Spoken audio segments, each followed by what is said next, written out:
Good evening, good evening, good evening, good evening. We want to welcome our viewers and listeners across the globe. Thank you so much for joining us here and also the answer to the Liberia Public Radio. and LPR-TV. Thank you so much. Let's pause this music. We want to welcome our viewers and listeners across the globe. Thank you so much. The clock is eating. We want to welcome Samuel A. Annie Hufflet, and of course, Melvin Dunn is in the house. James Colette, Bill Willett, and the crew boy is here, mashing on. We want to say good evening to DJ Welcome Paul.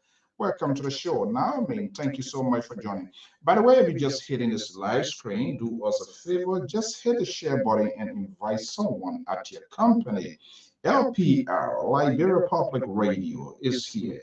Well, we're going to be having the national conversations, not about your feelings, how you feel, or how you want it to be, or how it should be, and our own obligations toward our country. We do have, despite of our different political differences, which of course is obvious, we also have obligations in making sure that peace is maintained at all times in the West African state of the Republic of Liberia. The analysts, panelists, commentators, political pundits, as you would call them, hopefully they will join me. And even if they can't join me, I guarantee you are here. You are. Tonight I might do something unusual here, and it might sound uncomfortable here because, and you know, when people are to collect taxes, the spirit of God, the spirit of God. Look, we would need people, good Liberians, good people good people, everybody good. Let me not sound ridiculous here like the liberal progressive. But we would need an assistant in the sense that we are making effort to make sure that we also form part of the last phase of these elections, and that is very, very much consequential. It is important, but we want to be very honest. You ask and you will get, and you know the Bible says, "Knock and the door shall be open." Right, so probably we don't need much. $200, $300, that is okay. If 5, 6% can show out here this evening with $25, $30, $5, $10, yeah, well maybe we can put a bottleneck to 8 up to 25. You do your multiplications or whatever. We can come to that because we want to form part. This one here is consequential. Is very, very, very much important. So I will call some name, and I know my man Melvin name going to be in that first race in that group here as well. You know, so trust me, and Bill name going to be there as well. DJ Wiccan, the kid going to eat own baby here. So anybody wants to add up to 8, that's fine. We're going to put our cash app or Zelle number, or is because we want to help to facilitate our guys like they did in the first phase and to form part of what is happening in Liberia. I want to welcome you. Thank you so much for being here. This is the Liberia Public Radio and LPR-TV. Welcome to the show.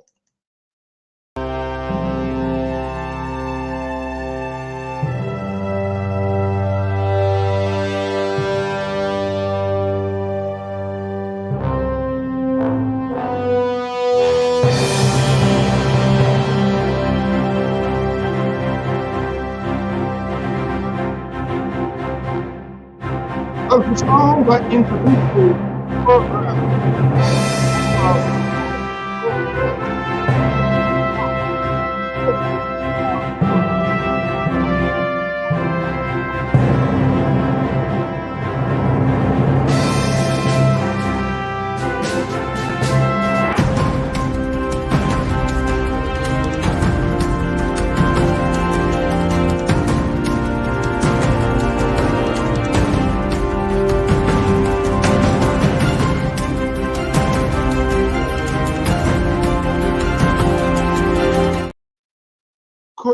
Good evening to our viewers inside Liberia, right here in the USA and other parts of the world. We say we want to welcome our viewers and listeners across the globe.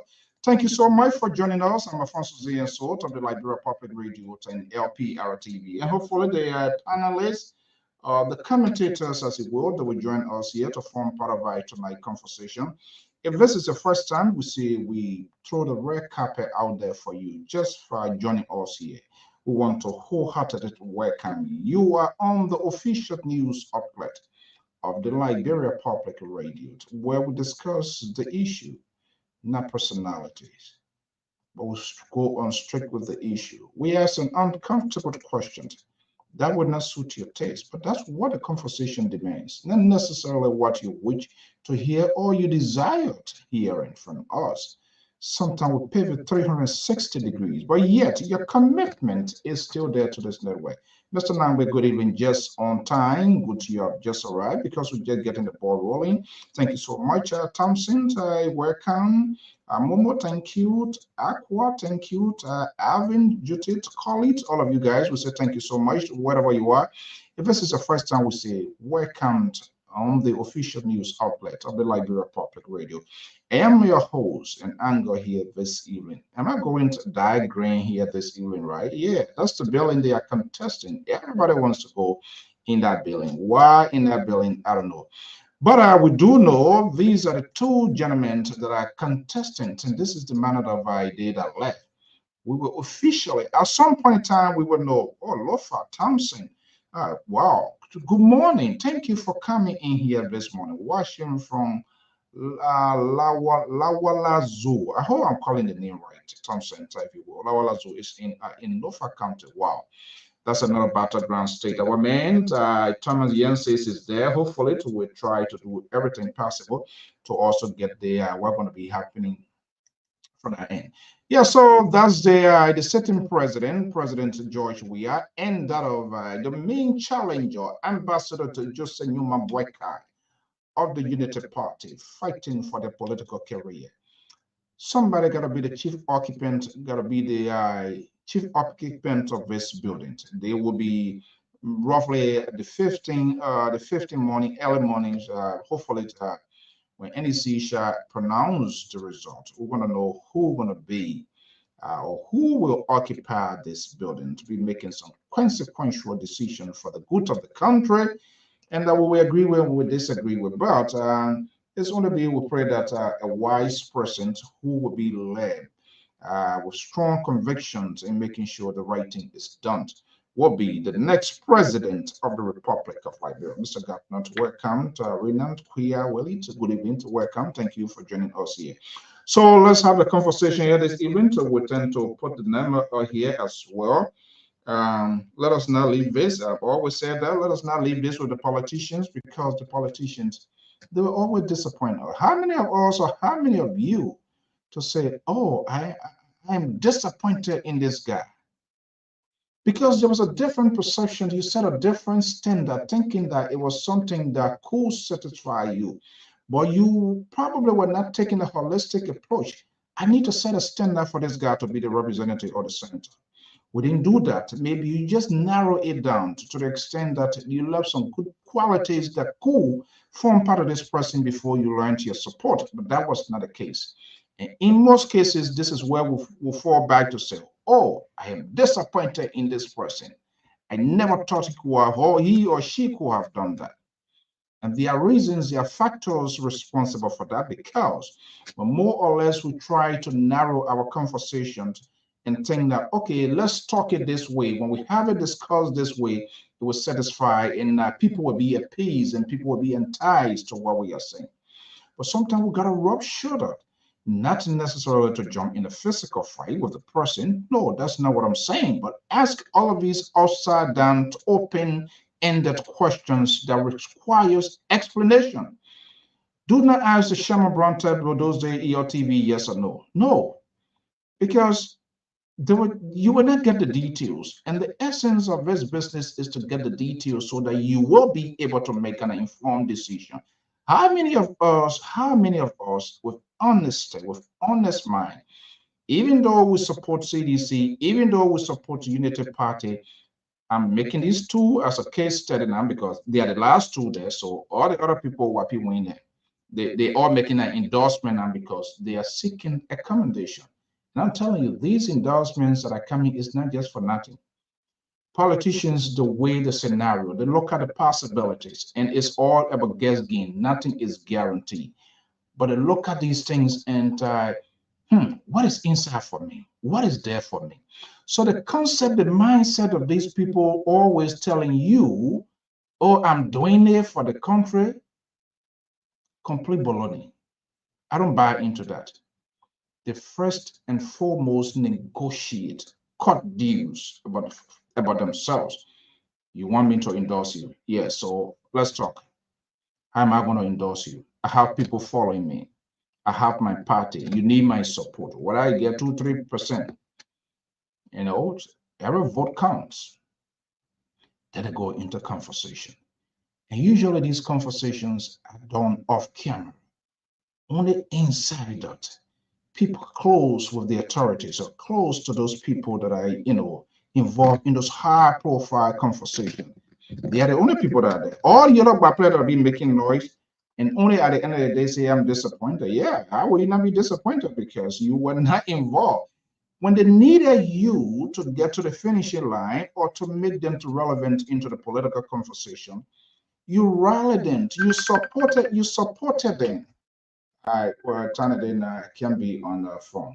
You supported them, right? So you were very, very much, they were very submissive to you.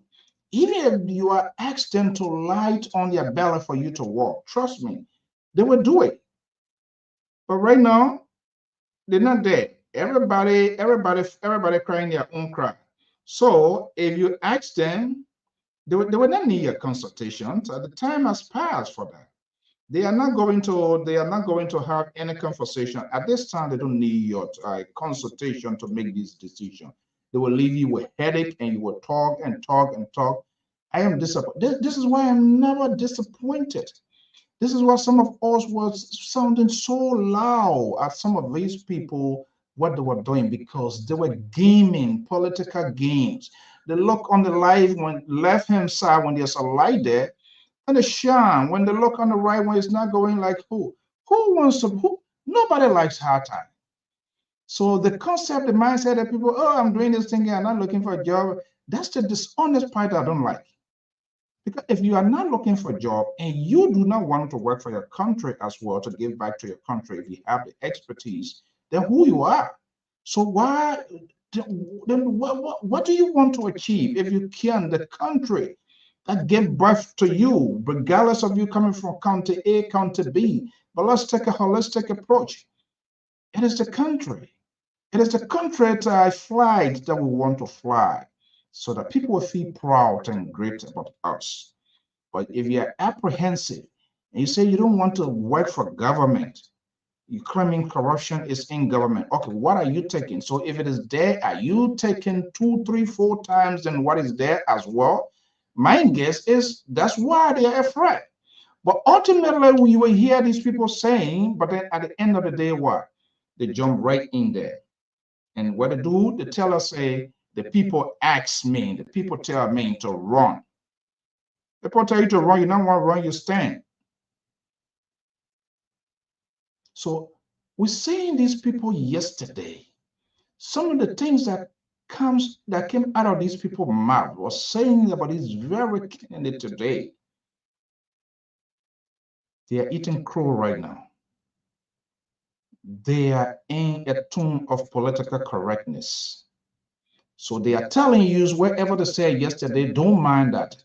If they will say it's politics. And I know the dirty game of politics. But a good politician will always leave a window open so that they can recalibrate.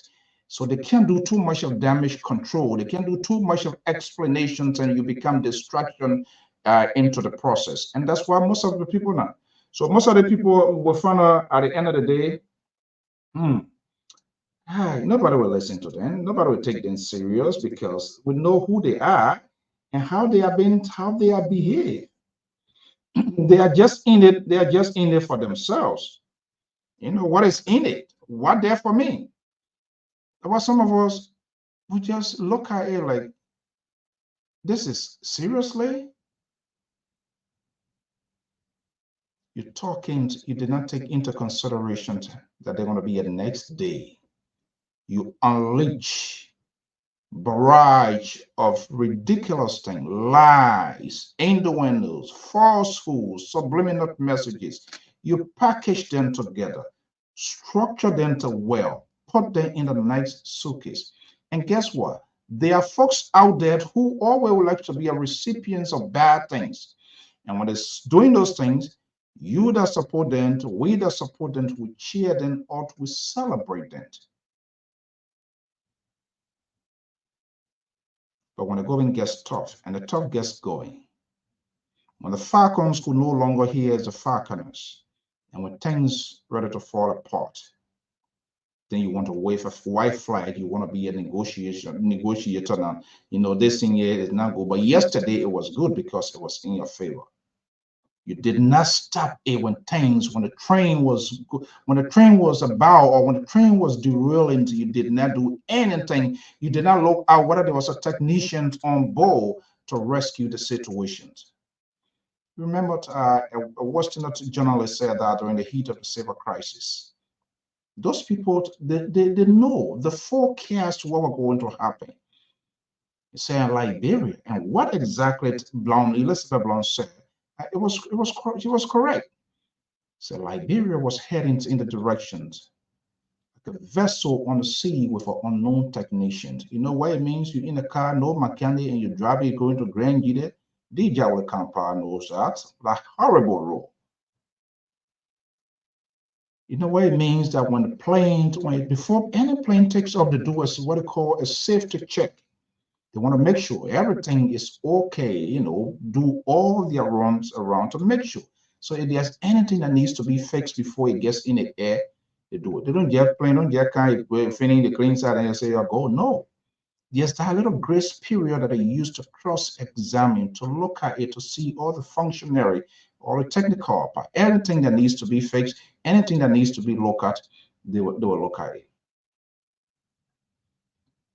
But our politicians who do not look for safety check with them, people were dumping money into them. They cash out, they go forming, for that, they form special name for those people to elevate their argument. They were like your goddess. Here they are now. Yesterday they were you, today they're on the other side. Hell breaking loose. How can we, these kind of people, how can we get these people closer to this building? This building is the pride of our country. People entering these buildings, the credibility must be there. I know no one is infallible, we are human beings, but for God's sake, when you go in this building, when you become a chief occupant of this building, you will be making consequential decisions, not for you as an individual, not for you, not for your party, no longer. You'll be making a decision for the Republic of Liberia, decisions that could make people to survive and or even make people to die, decisions that will make the country economy to collapse, the decision that will make the infrastructure not to move ahead, decision that the educational system could be paralyzed, decisions that the agriculture industry will go in coma and would need resuscitation. So this is not a beauty contest. It's not a pageantry to say, oh, the one who dressed well or this beautiful one we can put it. No. We have to, and we must cross-examine these people. Let's see in them if they were even there before and asking us to go back.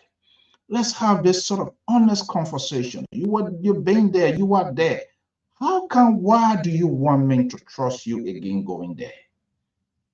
And even if you were there before, and not just there, but within the proximity of this building, and this time around you want to be the chief occupant, you want to be the landlord.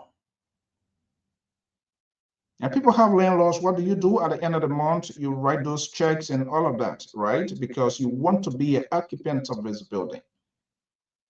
Are we asking these people? Are we looking at the surrounding? Because the politics of Liberia and every other place in the world is so grave to the extent that people around them have some sort of a greater influence over their decision making.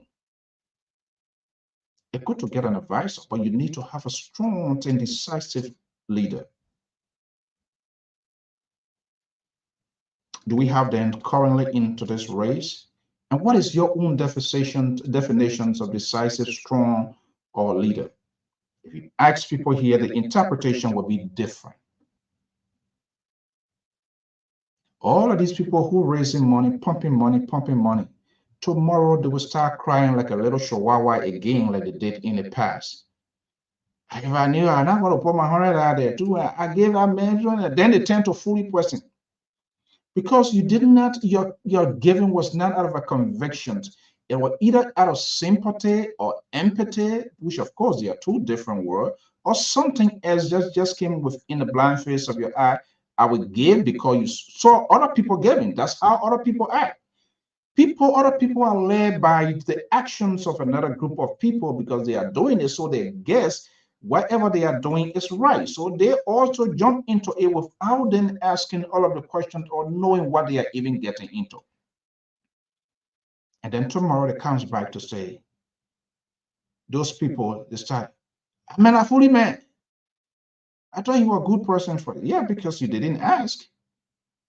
You saw somebody doing it and you jump into it. You assume it was just a perception. Perceptions are not facts. Or everybody doing it. Or you see there's sort of momentum. But what you fail to realize is to pause a little bit. Wait a minute. What am I getting into? Who is this person here? Do I need to know a little more of this person? You ever raise your finger in your gathering to say, hey, excuse me, I know you want to be a senator, you want to be a representative. How you got to this point here and what is in it for me? You have to yourself. And I know somebody might be having a second thought. Why would he say me? Yes. If you are if you are agriculturist, you want to know the president that you are voting for, his or her plan for the agriculture industry. If you are a professor, you want to know the person's educational plan, how much this person intend to invest into education. If you are engineer, what will be the future of the road constructions or the infrastructural plans of Liberia? How much money they intend to invest in order to have a standard and modern agriculture or infrastructure sector? How many of us, for God's sake, take time to these people these questions? We don't. We are moved by the wavelength. Everybody going at a buckle ball. So when you bust that hill, when they come in, everybody they come together. And when you go down with something stuck here, then you can't say, oh, I didn't know, knowing what I know now. You knew it, but you on purpose refused to ask questions because you're afraid someone behind you or on your side, when you ask questions, they will call you no man or no woman or what he or she tried to prove. Do not allow people to bully you. That's another form of bullying people. You must be able to gain that independence for yourself. Most often, that's what we do not do because we are afraid when we say something, Mr. John, Mr. K behind you there will give a different interpretation and you might be saying like a funny person. That's not the case. The conversation is about to start right now. And I'm going to be putting the number out. We're going to have this sort of conversation. I swear to God, the liberal conversation is so hard to talk. All of the people they're not passing, all the party then they not serve inside it. When they go, they cause trouble. They leave from there. They go to the other party. The people don't question them. They becomes like King David. Then when they start again, they throw them out. Watch and see. 2029. All these people that you see cry, yelling, screaming all over the places. Don't be surprised when new party emerge. They will go there. They will give themselves some kind of nomenclature again. And we get what? We have fixer, we get rescue.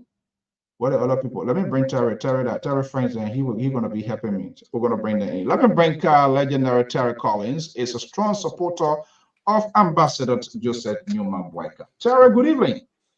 Good evening, Mr. So. How are you? I'm okay. You are familiar with all of these parties. Okay, let's start. What is CDC? What are called name? I'm not sure what are you. Viral medicine? Chakla. Right now, the people call CDC is the viral medicine. You can call them chakla and all of that. But the real name is viral medicine. Viral medicine. Okay, Country so Giant. Okay, Country Giant. Yeah, okay, I can remember 2017 Country Giant. You see, what people don't understand too, my own, I'm a free thinker, I can think different ways. Sometimes outside, inside, and then sometimes people find it different. Because for giant people to live together too, that's a problem. Giant can break things too. So that's my own definition. I could be wrong. Until they can convince me to give me a clear, precise definition of it. I mean, let's look at it. In trouble to know. No, I get time. I just being honest. I'm putting myself in trouble and I'm not obligated to anybody. You know, when we go in the ring here and if I'm a giant, what isn't I'm gonna break you up, right? But I mean, I'm saying that's my own interpretation. So United Party, how they call them? The other what? Well, we are the rescue missionaries. Rescue missionary. I don't know which church. Who's your bishop? Yeah. The bishop is Ambassador Joseph Human Boyka. He's the Archbishop of the rescue missionary. Archbishop. Where the church located? They sent you where I want.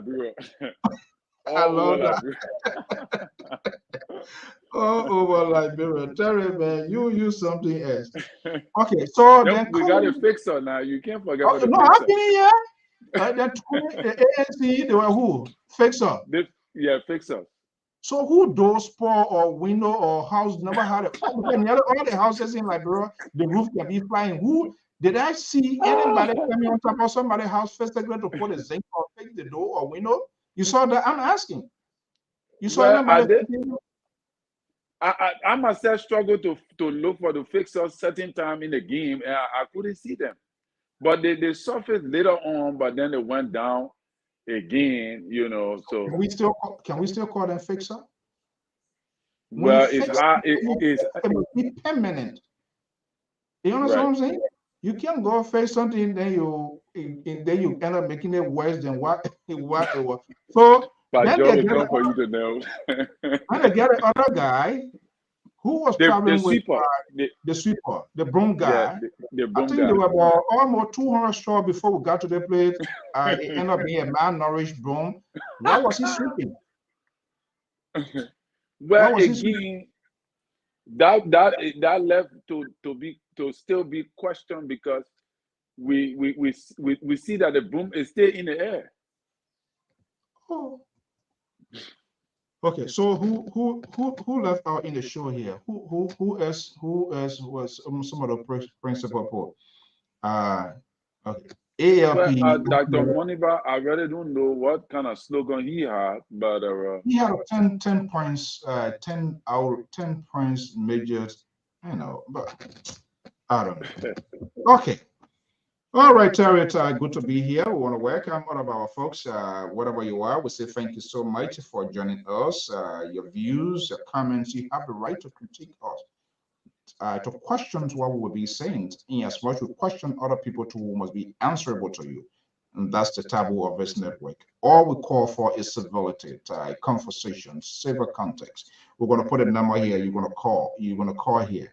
But let's listen to something here because every other day there's some sort of drama. There was a joint security meeting today. Every time, let's listen to some excerpts and then we'll have a conversation. I'm Alfonso Zien, so welcome to the show. To go and vote peacefully. Your security is guaranteed. You and your vote shall be protected. They will always exercise restraint, but all unlawful aggressions will be met with reasonable and proportionate force. We thank you. So that you've listened to the Attorney General, Minister of Justice, it is now time that we entertain questions to the Minister of Justice and other members of the Joint Security Team, heads of Joint Security Team. Yeah, Fabi. Yeah, my name is Fabi. We are a report for State Radio. I have 2 questions, Mr. Minister. The first has to do with the closure of the border like you did during the first round. Will that be exercised for the runoff? And secondly, my next question has to do with news that we got about Ghanaian being allegedly arrested for interfering with election matters in Liberia. Can you speak on that? Thank you. With respect to the closure of the border, we refer to the Commissioner General of Immigration. Thank you, sir. Yes, the land border will be closed on November 14th, as we did on October 10th. And the reason being is to avoid claims or counterclaims from political party of trucking non-Liberians into Liberia to participate in the upcoming election. So we'll close all land borders, only sea and air border will remain open for business. Oh my goodness. The question of the Ghanaian. Yeah. The question of the Ghanaian national who was picked up by the joint security in Liberia is the subject of further investigation. Normally, when you come to the country to work, the law requires that you obtain a work permit. And the application will furnish the Ministry of Labor with information with respect to what you will be doing here. We have no such information. And in these challenging times where the security is on alert, it is only necessary that and that investigation is ongoing. Yes. My name is Lincoln T. Peters, and I write for the New Dawn newspaper. Honorable Minister, recently we listened to Mr. Joshua Black Allies General Bob Blakey. He had established a group called themselves Rescue Soldier, and the group is particularly intended, according to him, to protect the votes of the opposition political party headed by Ambassador Joseph Numabwaka. He has made some threatening remarks, and he has made some threatening remarks, and he has also vowed to protect the votes of the Unity Party in an unspecified manner. From the angle of the joint security, does that in any way worry you? The joint security is alive. I don't know whether worry will be the right word, but we are alert and we are watching everybody. We are even watching ourselves. Yes, we took that into consideration. As we said, we are monitoring Facebook and other social media outlets. Yes, that is taken into consideration. Yes. Yeah, thank you very much. My name is Ibrahim Sharif, and I report for the Liberia News Agency. My attention has been drawn to social media posts from one of the biggest media manager in Liberia, the Orthodox newspaper. And I'm going to quote directly. He said, I quote, class predations, President Weah will win the presidency, United Party will reject the NEC results, civil unrest will ensue in Monrovia, leading to violent clashes, vote and stay home, unquote. Has this been brought to your attention? Yes, we are seeing all the posts. And I think, as you said, he prefaces whatever he says by saying,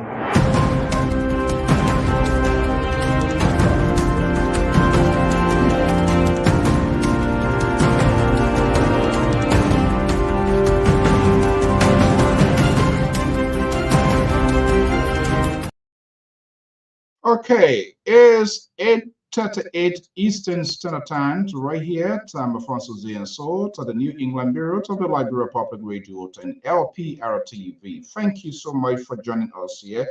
If this is the first time, you are on the official news outlet of the Liberia Public Radio.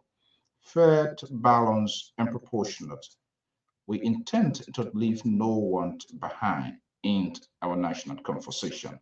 So you know, it doesn't matter. You don't have to agree with us. You have the right to disagree with our talking point. All we call for is civility and let us have a good conversation. Terry, that was the Attorney General of the Republic of Liberia, Councillor Musa Frangdane, flying back major security apparatus head or entire joint security section my guess here, you are news freak like myself, you listened to that. You listened to the conference today? Well, I just seen the conference right now. Oh, My eyes passed over it, but it was good you played that. yeah. But you remember this whole Ghanaian national, Yeah. you don't, yeah. Okay, without going a little bit in deep, and I know some people will say it would be, someone might be judgmental, but you listen to the argument that of the Minister of Justice. Does that something that sound logical? Anybody coming in who is a non-Liberian should must obtain a permit?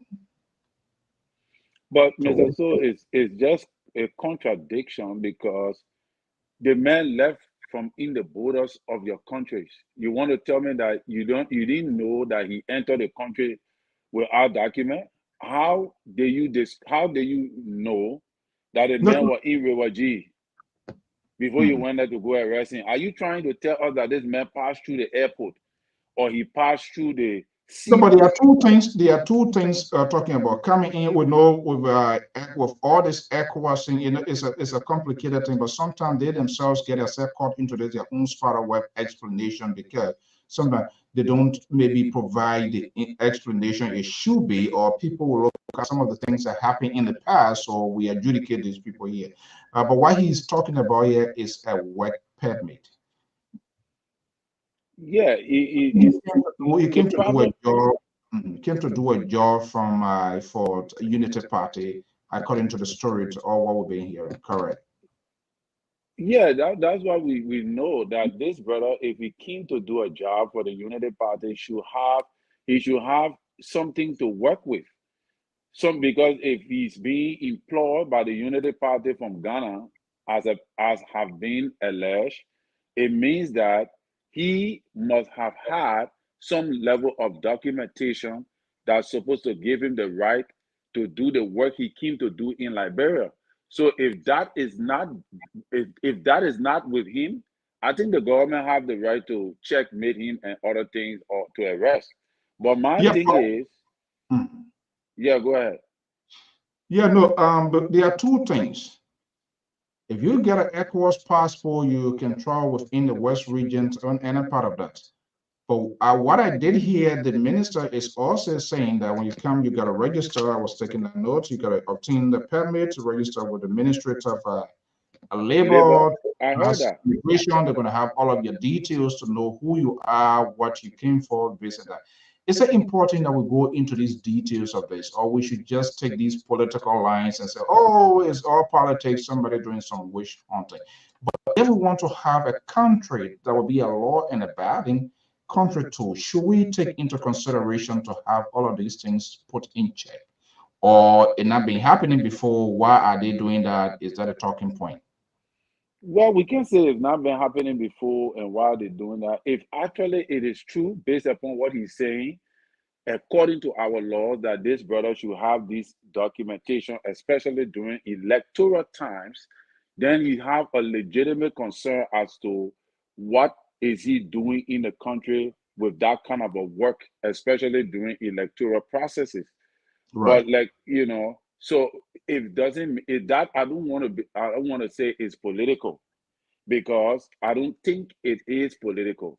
If what Musa Dean is saying is true, that this man does not have any legitimate document from our government that should allow him to do the type of work he came to do in the country, in that side of Liberia. If he don't have that, then the government have the legal right to arrest him. Okay. And I don't think it's political. Okay. And that's what I like, because when we're talking about our country to bleach the country, we can be selective. We don't know the detail. I'm hoping maybe the party, the Unity Party, if maybe details what the minister is saying. So this is the first time the joint security is saying. We've been hearing, even in this country here, we are Russians, a lot of things happening and all of that. It's good to train people. It's a competition, it's a process, and you want to have the people to be well equipped. But whether they went through the standard procedures, that's another thing. And I think this is where this vacuum is, and that we need to know. Do you think UP will address herself to that? I sure do, because I want to believe that Unity Party is saying, on the contrary, that this thing is political, it's targeting them, because they believe that the CDC-led government is trying to use the Southeast to do ballot stuffing. They believe that the CDC actually used the Southeast to inflict the numbers. So obviously they believe that they have been targeted because this particular guy apparently was brought into the country to do some level of IT for them. But again, if and only if they are the government, the CDC-led government, with the in-person of the Mossadegh and all of that, is saying the truth, that this brother did not have the reputable document to exercise his work ethics in that particular regard, then it is not political. But obviously, if Unity Party people would begin to say that this is political, it's targeting them, until it can be proven that what Mossadegh is saying is actually true. Yeah. And for us to establish a fact here, because we don't do too much of entertainment here. The drama out there is too much. You go to Shara Rabo, you get some. You go to Rabo Bengura, you get some. So we do not really have time here.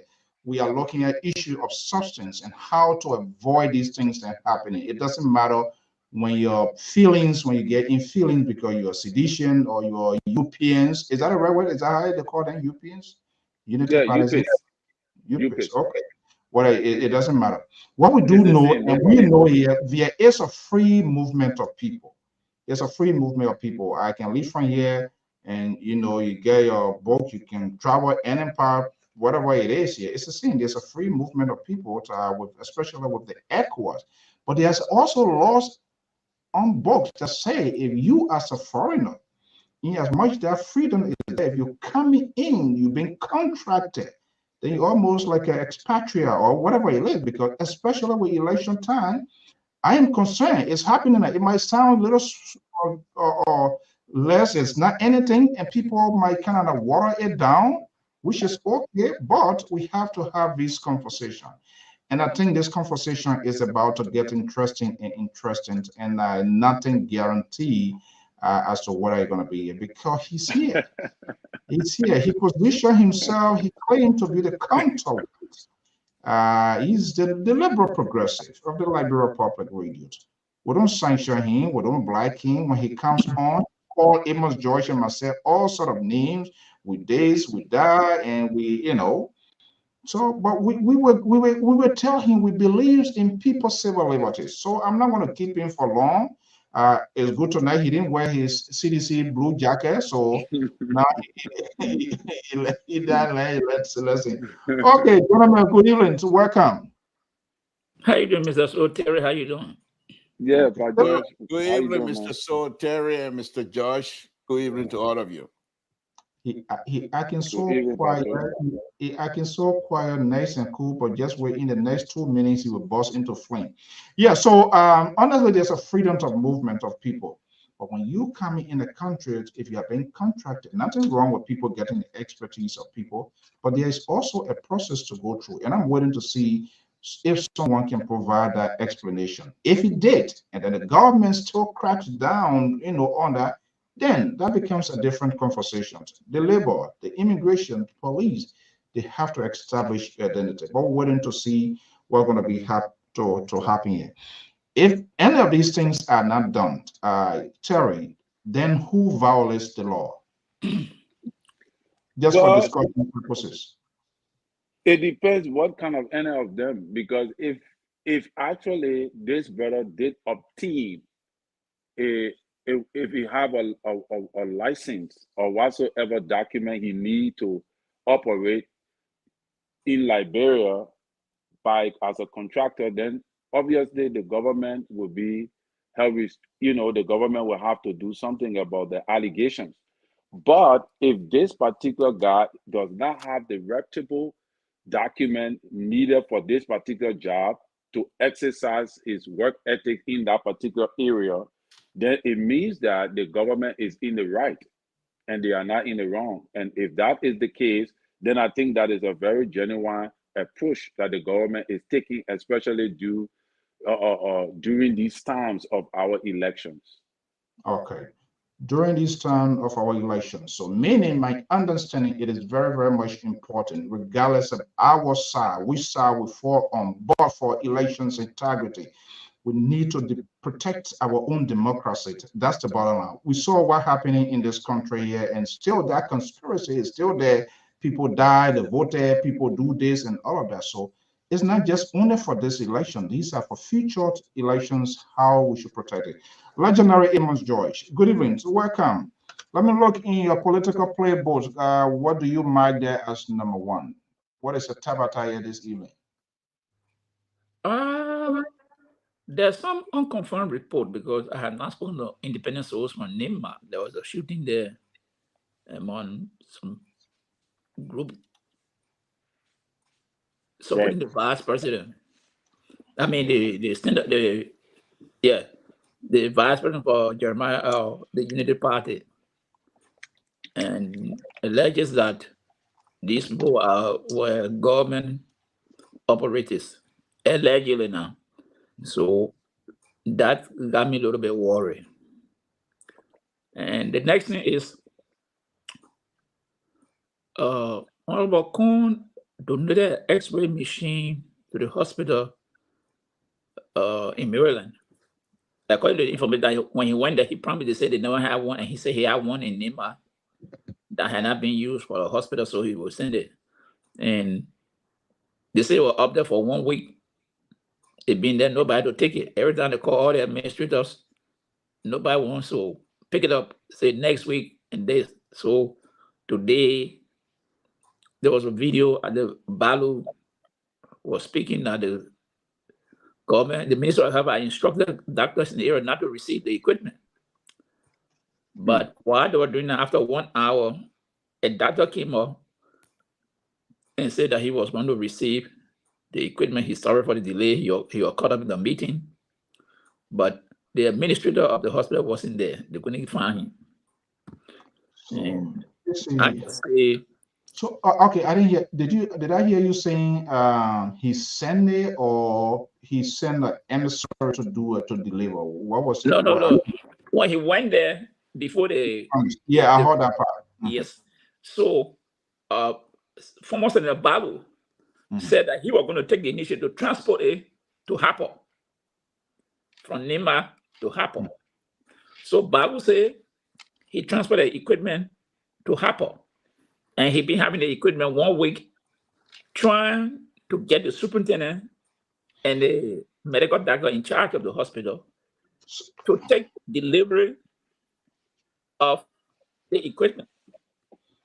But people, he said they had just been dodging him. When he called the other person, they said next week. Oh, you see, this is When he called the other person, they said next week. So apparently they took it to the hospital today. They say, hey, this is equipment. It's been here 1 week. You'll come and receive it. The superintendent said next week. The chief medical officer, whoever, they couldn't lay their hand on it. It was a deputy. After 1 hour, the nurses, everybody standing around, they're making noise. The deputy came out to say he was sorry he was in the meeting, but he's there to pick up the equipment because in his remarks, he's not a partisan. The equipment is darling needed in the country. The one they have for is not functioning. And when Senator Kuhn went there, he made a promise that he has one. And Balu said he was going to transfer it. So he said they were taking delivery of it because this is equipment. I think he said the whole stuff is there's no X-ray machine. Only that one they had and it down. It's not functioning. And they promised on this one, and nobody wanted to take delivery. So he came and took it. And I said, okay. So what happened? If let's say the Unity Party don't win, will they go back and take the equipment from there? No. If they win, the equipment will still stay there. So why create problem for the innocent people? So look, why create problem for the innocent people? Later we're going to have that conversation. Let me bring in the liberal. You the new RT person now? Yeah, I heard you call him Amos George legendary. Amos George, legendary. Wow, Mr. So. But anyway, what is your question? Thank you for having me tonight. But you're the West Coast Bureau Chief, so you don't want that title again. He wants to be the only person to have the title. West So Coast we Bureau discussed Chief.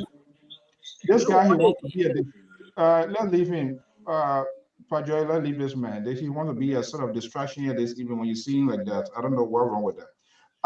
We having it's a kind of open mic here. So I want to look into your playbook. Let me make a comment on this Ghanaian that was arrested. As Terry correctly stated, if this young man is in Liberia, because being a member of ECOWAS state does not automatically allow you to work in any ECOWAS member state without work permit. You must have a work permit. And so, and I believe that's most likely why the Ghanaians and the Ghanaian government is not rushing into this. They're trying to go after the document that was obtained, if any. They want to make sure before they say anything that they, in fact, they have correct information. Now, if the government is arresting this man for not having proper document, that's okay. But why will you then take him to an unknown destination? And then the lawyer for this young man have not spoken to him since he was arrested. Have not seen him since he was arrested. When you do these kinds of stuff and you have your brothers and sisters, as Liberian, we like to travel, and you do those kinds of stuff for other international or citizens of other country, what do you then expect if Liberia file with the law in other country? Will you want them to go and take them into a secret prison or what have you? That is something that the security apparatus need to explain. And maybe they have their good reason. But for somebody, unless you're saying that he's not just an IT, that he has obtained state security papers, secret for the state, and he is about ready to expose the Liberian government and the Liberian people in terms of security risk, then I can see. But just for an IT, and if you cannot even come out to tell us that he has been manipulating the voting process, if it is so, first, as a security agent, you will find out that this young man was manipulating this the voting process. That person, that kinds of information should be passed on to the National Election Commission, I believe. And then the National Election Commission, after had the opportunity to ascertain what the damage this man have done, if at all, then perhaps he can say, this is the damage, and turn him over to the court. But for some private citizen who having to be working for the government, my understanding, to call and say, this is just like the 70s and the 60s. You know who I am? At your point in jail, I will deal with him later. That kinds of situations should not be happening, right? So, Mr. So, if the government truly believe that this young man has no paper and working illegally in Liberia, yes, he must be detained. But his detention must be known to his lawyer, and the lawyer must have the opportunity to speak to him. But let me just ask him to what Samson is saying. This free movement, you say you can go to one ECOWAS state and stay there 90 days. Now, I have not read the documents. So if someone goes to Liberia 90 days, what will be doing in Liberia 90 days? Is it what kind of business you'll be doing? So I'm a little bit worried about the government. I saw all the video the last time. You're a little bit worried about the government? The way this thing is going about. If someone commit a crime, allegedly committed a crime, you don't need to hide. This is what I want us to do. I want us to have this conversation here. There are two major things, the generator and this guy here. Let us hit on them some one at a time. Hopefully we'll find Which generator now? We're talking about not generator, the X-ray machines. Yeah, I want us to do that. Terry, do you want to respond to that before I come in? The process on the X-ray machine. Mm-hmm. Yeah, I saw some drama going on like that, and I really think that the government again is playing politics with that, and I don't think they should. If you don't have something and other people decide to give it to you, I don't think you should have a problem with it. So I think I don't know if that's Senator Balu from Maryland County. Yeah, former senator. I think I saw him standing up and dangling for over an hour, trying to get the people to receive the machine, but nobody came. But once the people receive it, then I don't think we'll have a problem. If they did not receive it, then I think that was going to be an issue. But once they receive it finally, then I think we can just move on because, this is the political season. We can move on. We need to get things fixed. And I'm from different school of thought, different world. And I'm going to hold someone put someone on a witness stand here this evening. And I know he's a truthful guy, honest guy, and let's see. Because, every little thing in that country, politics is always inserted into it. I am wondering, Senator Kuhn, if they are making such a sort of huge donation, which is significant, that the people need, but there must be a process. From the little what I'm hearing and how Balu is blowing it, Samson knows that when the Grand Judicial Associations, we have to channel things the way it should be done. This is another reckless way of delivering or getting things done. No. So you're going wrong. Hold on. You were talking. I didn't talk. Hold on. No. Don't make me hear myself. It's too soon. It's too soon for Kia to hear baby. No, the line will hear baby here. So will respond. Just give me a chance, I'm not a something told who can for you. So if Senator Kuhn, or we know all of these things they are needed. There's no any part of Liberia that doesn't need some sort of intervention, be it in the health or education sector. But what I'm saying, if it is being delivered, or if it is something in good faith, let's be honest. It can be a politics or some sort of propaganda things here. There's a Ministry of Health and Social Welfare. Whatever that machine is going, my assumptions, I believe, it will be under the supervision of the Ministry of Health. And for your own good sake, in order to be presented in the decent fashion, it could be properly arranged. It could be properly arranged where you will make sure, even at your own convenience, or even if not you, to send somebody there, you take it and say, oh, because they need it, and the people not come for it. So who are we believing? What were the protocol? When Grand Judicial Association, for example, will board out here, all of the lawmakers, the Ministry of Health, they were contacted. Something told you can stretch your eye. You know that. And how long it took because that road on our side, the southeastern side is like a little hell on earth. But finally, it was delivered to the authority. So there was no dangling here and there. We didn't just send it to say, oh, let somebody pick it up and carry it. We must be able to have that sort of organizational structure, that part of the system we are talking about here. You just said that when you send viral to somebody and there's a signee, someone you will take it. But every little thing, if he take it and somebody else volunteer, okay, that is okay. But it must be arranged. Did they get in touch or just say, oh, you can't pick it up? Why would they just pick it up like that? Why you can't make it almost so that the people will know that such a valuable art and material that is so desperately needed and that could serve the entire eastern region, and you just channel it, do it that sort of way. I see another reckless way of handling things, and that's how when they get into authority, that's how they make some poor judgment because they see a fit in their affair and they want to do it. You can go ahead. Thank you, God, for the senator. Let me say to you.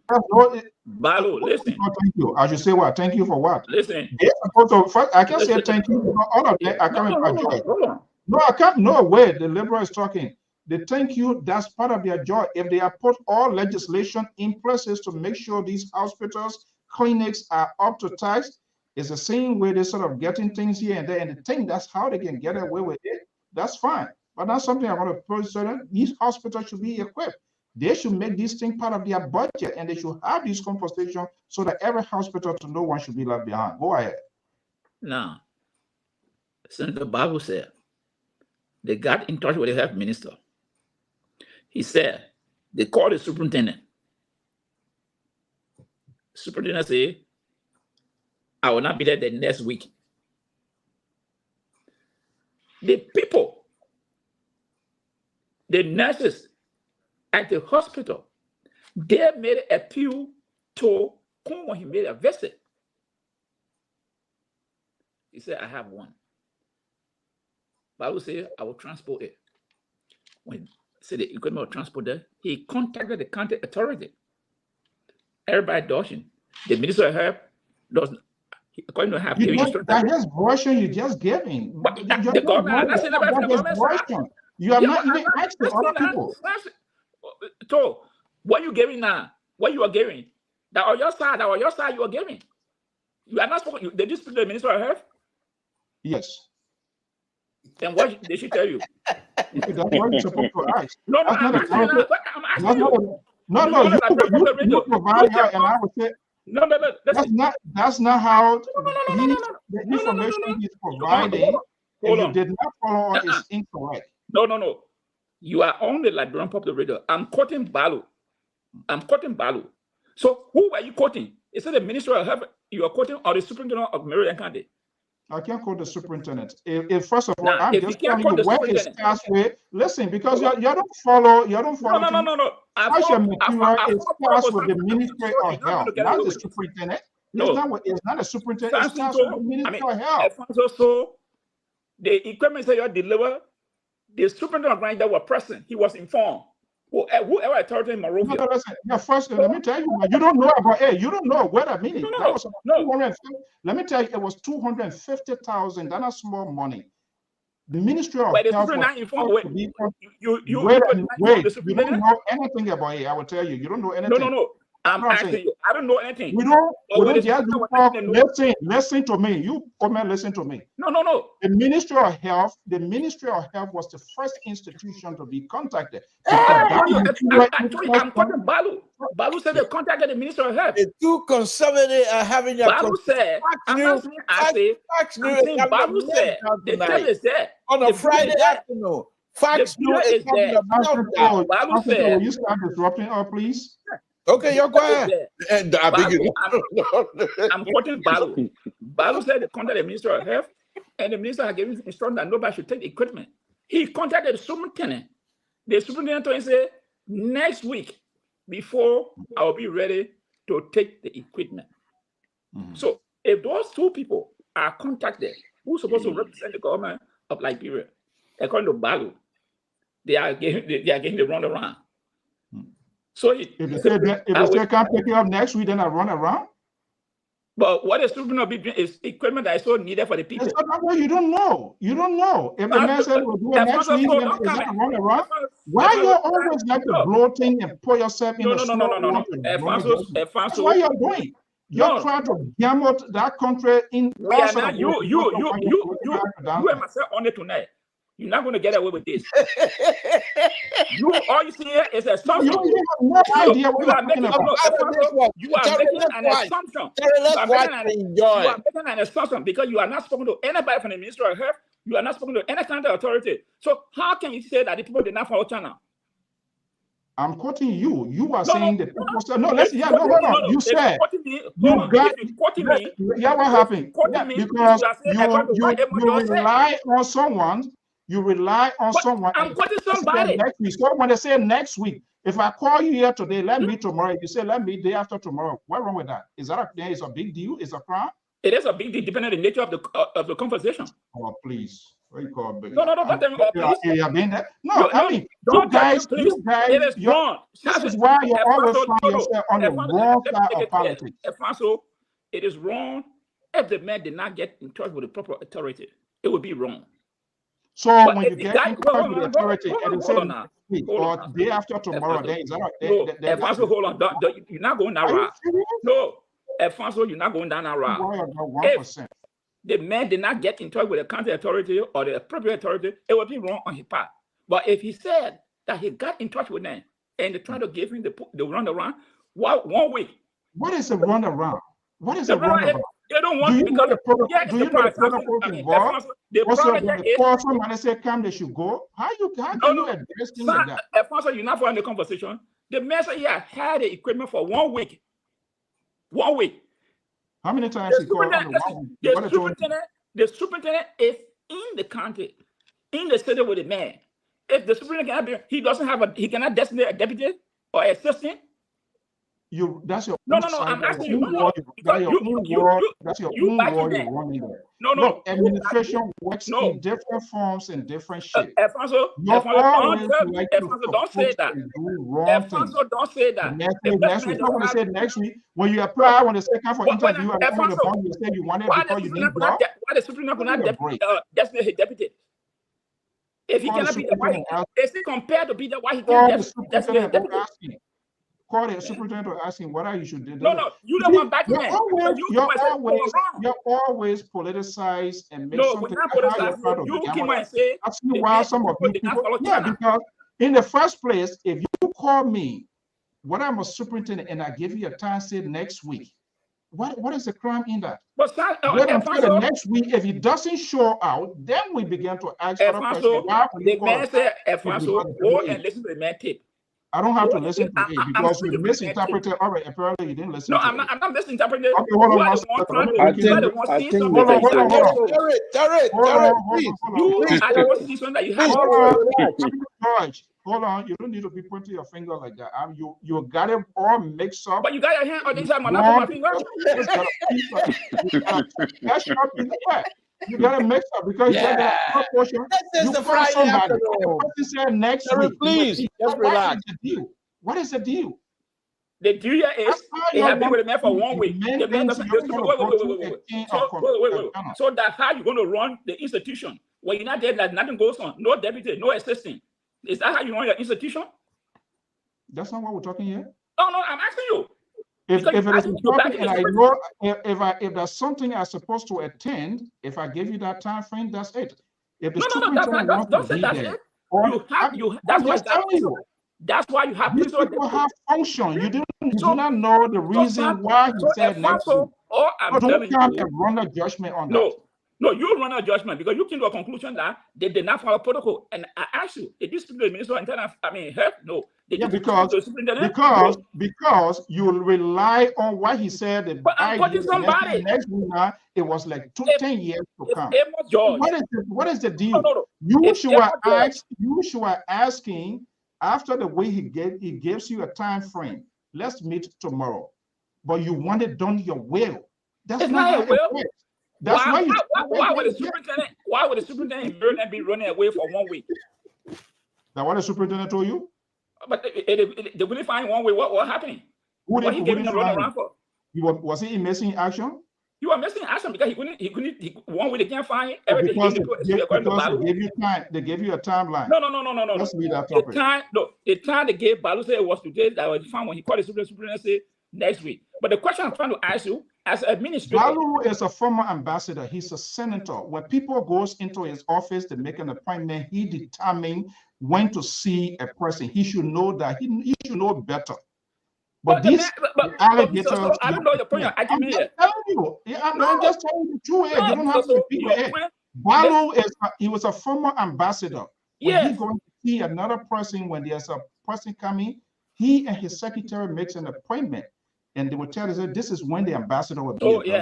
Now because I go to an office door and then I want to see him now, it should happen now. Is that what you're telling me? That's why you're trying to tell me. Alfonso, this is how you people want to run Liberia, and we're not someone will not allow you to get it.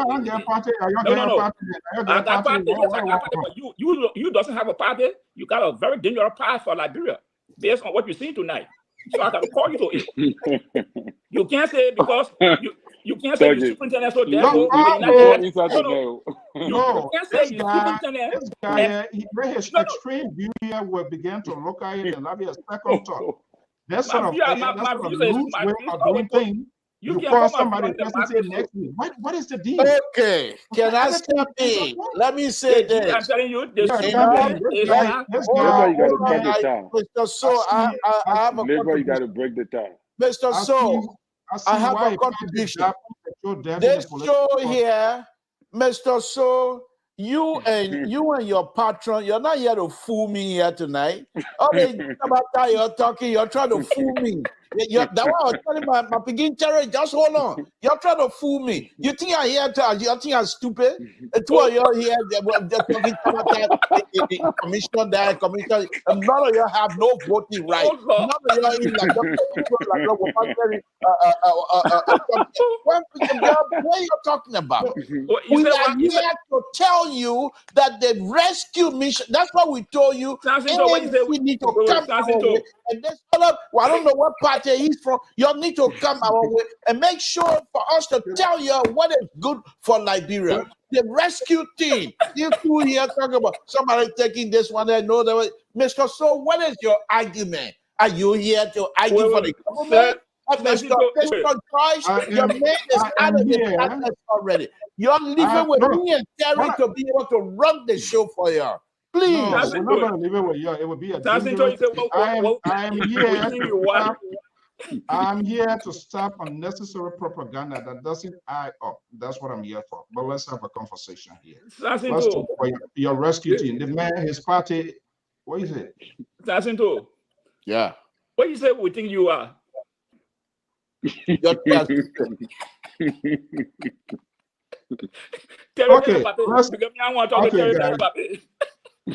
return to baseline. But we have to be a country of assistance. We can't just continue to. That's the same thing you saw the police, that police woman that went to the embassy. They want your demand to be met instantly. That's not how society works. You only do that within your own private settings. Mr. So, let me push back on you here. You have a government that sits down with they look at something, they don't say nothing. The people violate your right over and over. How many times you want Liberian to be patient? Liberians are the most patient people, and that's what listen. The liberals. Oh, you and your man were here for almost 15 minutes. I don't say anything. The liberals. Oh, you look. This is what I'm saying to you. Get ready. Next Tuesday, that you here talking about, you come next Wednesday. Let's put it this way. When you come Wednesday, you will be talking different topic. Because not only will I be running a show, but I will run a show under the new president of the Republic of Liberia. And you, Mr. Judge, will not have no good say in this. Where? No, something to where will be running you are? Mr. So, Mr. Joyce, look, let me tell you again. I older than both of you. Yeah, you can't fool me. That thing you're running here, you're trying to distract me from carrying out the rescue message that I'm here to promote tonight. You two here to describe it. Oh, you're doing the public relations for them. Yeah. They're coming to us. They're coming. No. Terry Wash. Watch and see. Mr. So, let me say this. Oh, God. There's a complete breakdown of law and order in Liberia. Complete breakdown of law and order. That video, I seen it last time. I listened to that young woman. Oh, you can see the dysfunction of government. She went to the embassy. See, she worked from home and worked there. The lady came up and said, "You are not allowed to be here." She picked up the phone, called the deputy foreign minister. Minister said she's supposed to work there. Then he went on to explain what is happening. Then someone came from the office, a gentleman came and took the officer into the office. When the officer came out, That when they decided to, she said she was not leaving. They said, well, if you only will handcuff it, and she said, yes, I think she ended up in the hospital. But the point I'm trying to make, there are channels to follow. I thought the minister was going to call the person in charge of the mission to say, hey, this is going on. Tell the officer or tell the lady to leave. If anything, she can file a complaint. But look at how the deputy minister handled that situation. He just added flame to the whole thing. And the people who work there, they themselves added another gas into the fire because apparently the minister, what appeared, the minister and the deputy minister were not on the same page. Because those who were not taking order from the deputy minister, that order came from the minister. Because they took the officer into the office and he came by. That when he came by, he said, hey, you got to leave the premises. They don't want you here. So you can see. Mr. George, 1 minute, please. I want to address my comment here to Ruth Dillon and Liberia Vote. Please, we do not insult people here. You guys try to have a civil conversation. You can't be, because a lot of people reading your writing. You can't come on here and be insulting each other. Let's have a conversation. You can have disagreement, but we cannot come here and be insulting people. And this particular statement go to Ruth Dillon and Liberia Vote. Please, let's respect each other. Thank you very much. Go ahead, Mr. They insult you, Mr. So? I mean, Mr. Toll? You just want to be a distraction. They insult you? No, they're insulting each other. Oh, man, but Mr. So, Mr. Toll, I ain't got nothing to do with that. No, we can't have that on this platform. Look, okay. But this is a problem, so Mr. So, there's a complete breakdown of the chain of command. And that's what you saw happening there. So you can see how the government is being functional, dysfunctional. Okay. Because, I mean, why would this? That's an easy matter.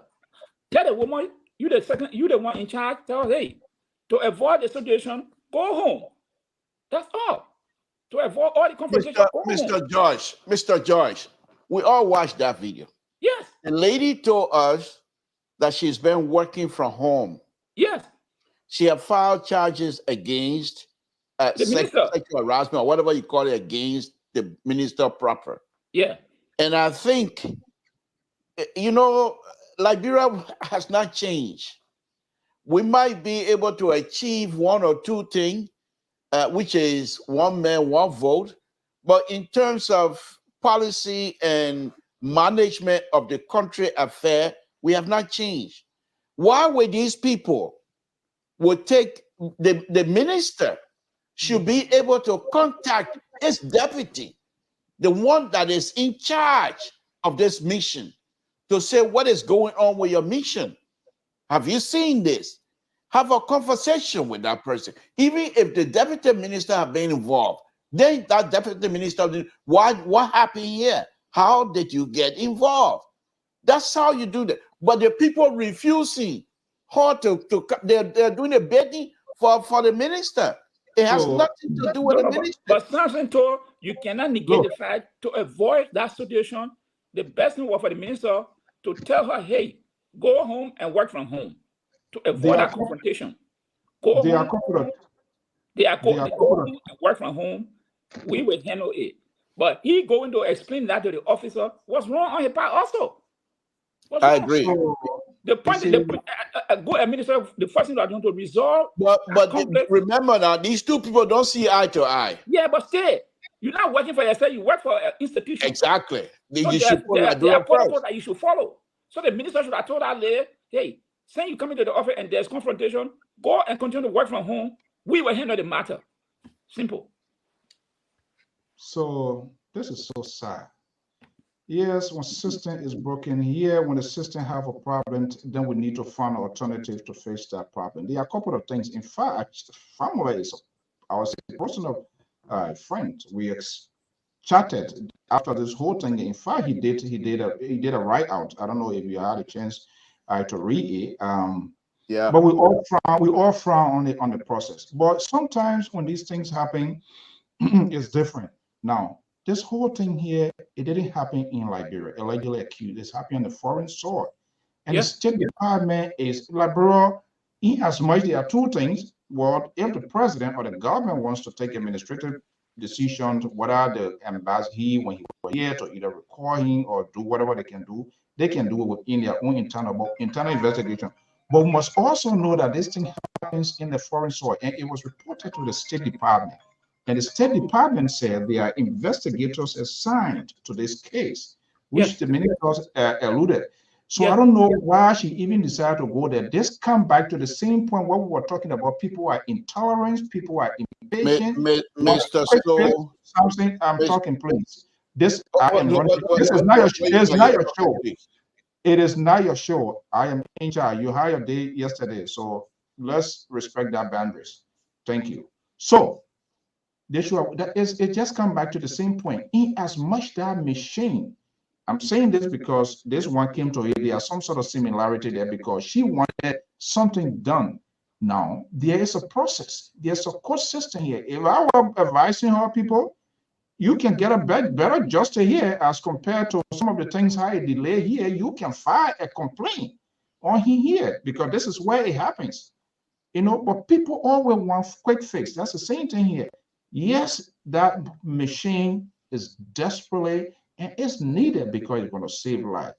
But because of how the quality system, yeah, but there are some similarity into this whole thing here. He brought it. I don't want to go there, but let me just go to Mikey here. Your friend Mikey here is calling. Mikey, are you there? Mikey? Hello? Your phone is muted. Hello? Okay, let me just call it up. Let's go back. Yeah, Terry, go ahead. Maybe you'll call back. Yeah, Mr. So, all being said, like that we discussed the issue yesterday concerning that lady. In my opinion, the lady was completely wrong. That was not a place she should have vented her anger. If the security walk in, is not when you should be talking about how you got rape case and all that. The security did not come there for that particular thing. He came there to make sure that you walk out.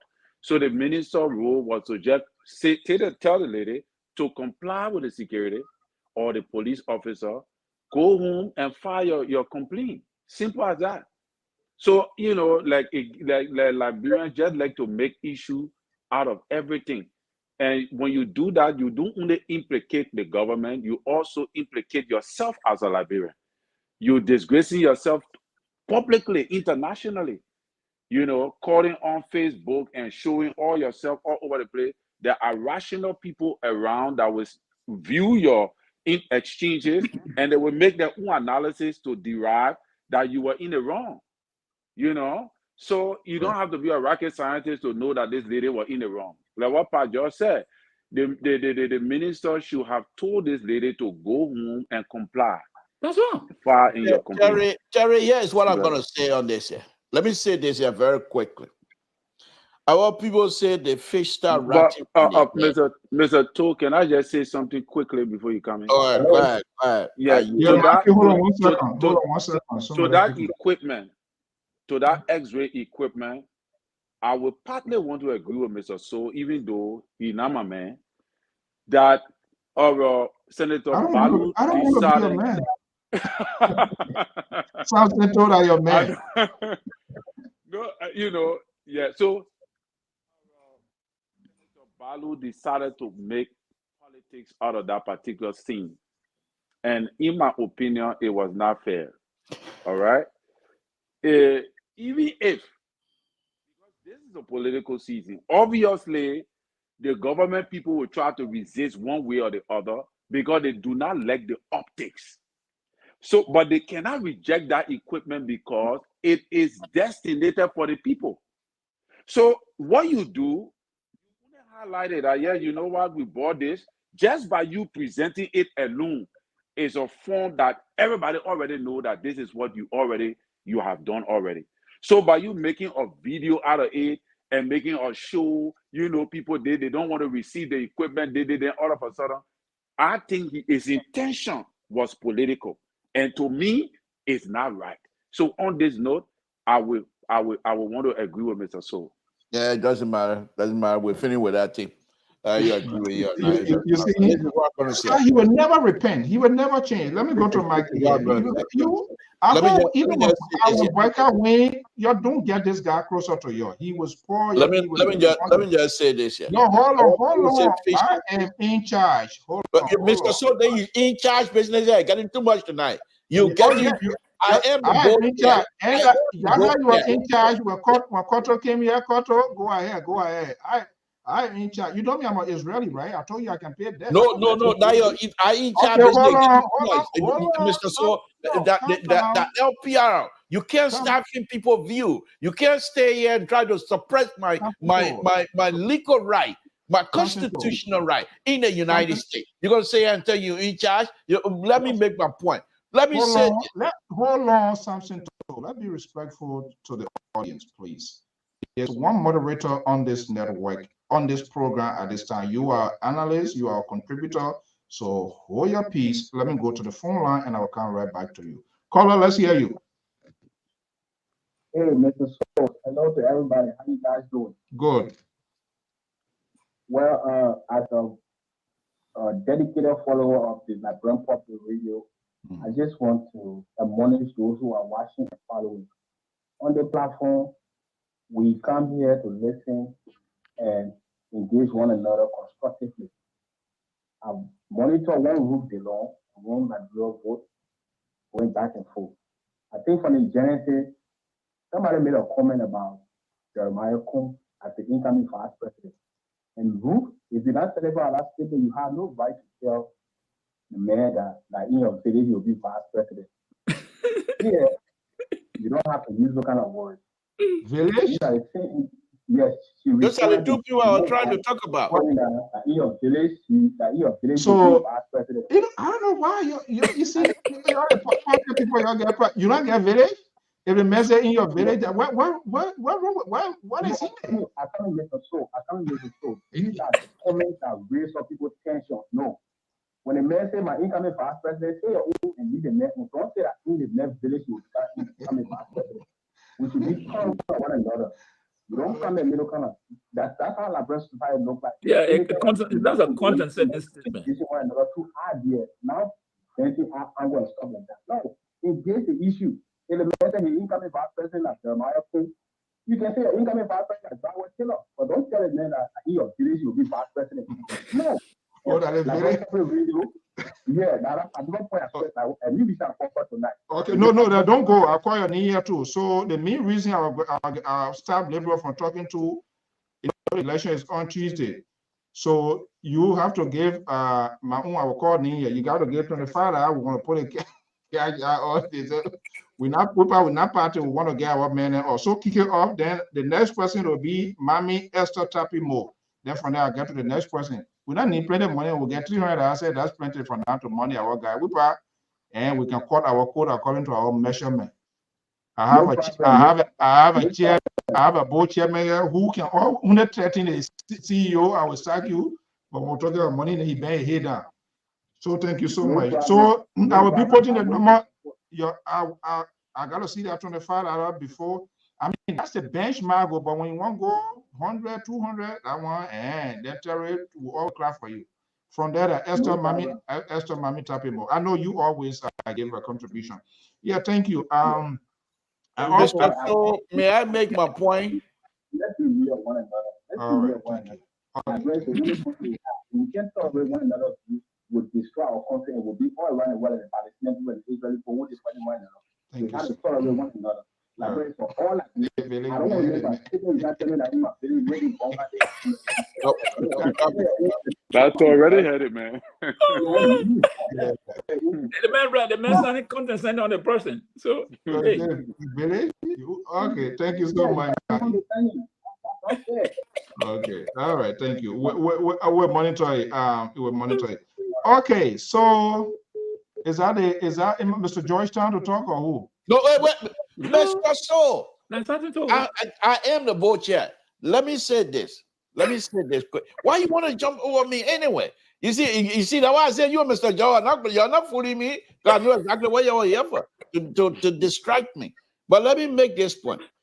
They say fish start getting rotting from the hair. Oh no, President Bakai. Oh no, President Bakai. You will never see these kinds of stuff. Where the foreign minister and the deputy minister having it in publicly. It won't happen because President Bakai will be in charge.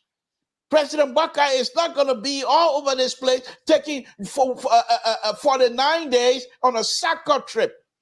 President Bakai will be home taking care of the Republic of Liberia, Mr. So with him in charge as a rescue chief, why were you? People will look at him and see how he demonstrates in operating the Liberian government. The foreign minister and the deputy minister will always be on the same page because why? The head of the administration is taking. You're not looking at me because what I'm talking about is not interested right now. You see? So speaking to the public. The point is, I'm talking. Honor President Bakai. Liberia will be fine. You're not going to have these kinds of stuff. Embarrassing situation like that. Unacceptable. Jesus Christ. You finished now? Huh? What? You done? Of course. Okay, so you can say I cut you over. Okay, let's now see. You let my business. I beg you, man.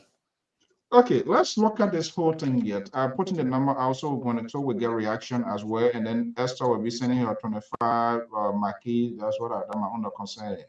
So let's have this conversation. Terry, 5 days to go now. Where is who has the momentum right now? As usual, Ambassador Boyka. You know, to be honest with you, Ambassador Boyka again have made some significant steps that, you know, every time the sedition overlook this old man, he always come on top. And that is the amazing thing about him. They say he's sleeping. They say he's old. Everybody got something to say negative about him. And he always suspends above all of what they say about him. Look at the amount of endorsements that he is receiving. All right. It's like with all the propaganda, the nasty talks and all that going on all over the social media, and the propaganda that should have fallen today. You know, people always say bombshell. If Liberia was not, if Liberia never had bomb deflector, but now I think the whole country is level. Because there's a bombshell every day. There's a bombshell. But Ambassador Boyka, with all these bombshells of propaganda, he has been able to solicit some huge endorsements that have put him ahead of President Weah. The last time we discussed this, and I said President Weah was ahead of him by bringing Henry Costa on board. But from what I see, Ambassador Boyka is now ahead. The momentum is there, but that momentum will be solidified and confirmed tomorrow based upon the way they're going to handle that rally. The numbers we want to see good numbers coming out tomorrow.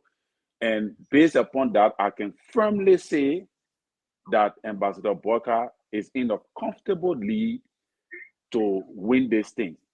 But until then, in as much as I can tell you that Ambassador Boyka have received huge endorsements, but this endorsement does not in any way mean it cannot be determined as votes. So what is going to raise the hopes of the Liberian Aaron, you want to lower your monitor background, get that feedback. Sorry. Just lower your monitor, please. Go ahead. What is going to raise the hope of the Liberian people and confirm these endorsements will be the Liberians that are going to come out tomorrow to lay this thing to rest and say, look, we are ready to vote Ambassador Boyka this time around. So we want to see the numbers. We want to see what he's going to do. Terry a little bit, Mr. So please, just 1 second. Go on what Terry is saying on a very serious note. Ambassador Boyka is taking this thing serious. CDC in trouble. Go on Daily Observer. There's an article there that says CDC Koji Molu risk U.S. sanction. They were going around making up story, and the United States Embassy debunked their story. Not Liberian politician. United States Embassy debunked their story, calling their story a lie. They got problem. They got serious problem. Okay, let me go to Aaron and I'll come to you, Joyce. Aaron, let's hear you. How you doing, Mr. So? Good. How are you? Welcome. Oh Jesus. Yeah. Let me address a couple of things. The first thing I'm going to address is going to be this answering machine that so-called rescue to Maryland or sent to Maryland. My thing with the whole thing is, I mean, that's a good gesture. Yeah, that's fine. We appreciate that. But I mean, the timing of it, right? And John Balu, you know, they're trying to make this stuff seems like, you know, oh, you guys gotta receive the thing today. Like somebody really need answering today or tomorrow. He's going all over the place talking about Aaron, hold on right there. You know my own everybody. That's why I'm not a friend. I'm not an enemy, but nothing is guaranteed with me with anybody. That's who I am. What you mean by the and that's what we call you Kaifo? Well, are you talking about the process or how Molu puts it out? Are you saying, oh, because it's election time, so the timing exactly. Is it wrong? Is it wrong? What are you saying? No, I'm not saying it's wrong. So then why will you project timing of the material into this? I'm just only concerned the way he prosecuted, the way it was presented, and the way they kind of portray. So I'm agreeing with you, okay? Because it's election time, so he's trying to publicize the entire thing, okay? I mean, when Senator Cohn promised this X-ray machine, it was doing the last time he went there to campaign. I mean, I didn't even know that he gave the machine. But Senator Balu is the one now who trying to publicize it because, you know, they're trying to get more vote in Maryland and stuff like that. I just feel like the timing is wrong. And I just feel like, you know, the party people. How do you say the timing is wrong? It's the process. Aaron, don't do that. Don't do that. You see, because if Kunse, I was putting in the Liberian context, he may be, because he went there and promised. If he was someone to get a contraction, I thought he himself were even going back there to deliver it. You will add more things to yourself, but other than they just do it that sort of zigzag way. Go ahead. Well, I don't know. I don't know what Terry spoke to anybody in the Unity Party, but Terry said Balu volunteered that he was watching the show. That's what I'm saying. Okay, thank you. Yeah, but let me finish. I got a couple of points to make. Pat Joyce, look, if you take something to a hospital as a donation, give the stuff to the hospital. Okay? I mean, the superintendent, you call the superintendent, I call the superintendent to come for it, I call the chief medical officer to come for it. What all that publicity for? From George? If you won't give the people something, give it to them. So when President we are going somewhere, what you do? Can you go and please somebody else on the phone? So yeah, no, but Aaron, that's not how it works. You can't just when you call somebody give it to them. No, that's not how it works. That's but that's CDC. We are arguing here the chain, the process in which they were taking the chain of command. He was impatient. That's the problem. Okay, thank you. Because it's all the same propaganda. Okay, let me close. Today, Senator Cole is on Spoon Network, right? And he said, you know, there was some incident in my country today. I don't know the town, but it involved, you know, former Commander General Thomas Womba's son and him and Prince Johnson and other people, you know, yada yada yada. Long story short, okay, he made a comment that from a reliable source, they got information that the president was the one who ordered the attack on them. So, I mean, he went on and everybody was asking a question. Okay. Asking a question saying, so why do you think it's the president? If the president order an attack on you, you think state troop or state police will come to your rescue? Okay, let's go to the next caller. So it's all about the same propaganda. All right. You know, the people just going all around with this propaganda. So they will do anything. I'm just trying to tie this or edge machine stuff to what they're doing. They will just, every little thing they do, they will every little thing they do, they will publicize. Right. That's what I'm saying. Thank you so much. All right. 973. Hello. Yes. Yeah, let's hear you. I don't know what, is there a topic? I have something to say pertaining to the runoff on Tuesday. Okay, let's hear what you want to say. I'm just concerned that we maintain the peace. You know, there's been a lot of news about stupid things and people making chocolate, making, you know, noise and just being ridiculous and immature. And, you know, I think that as a whole, Liberians don't understand democracy. And I really think that we should teach them what democracy is and what voting is, because a lot of opportunistic people, like I think the previous caller was alluding to, they come in from America and they just, you know, they come in with American dollars and t-shirts and hats and all, and they're just coming for the election because they want money, you know. And then when they, didn't they say that everybody was leaving right away after the election on October 10th when they didn't win? So that means they didn't really ever have Liberia at heart.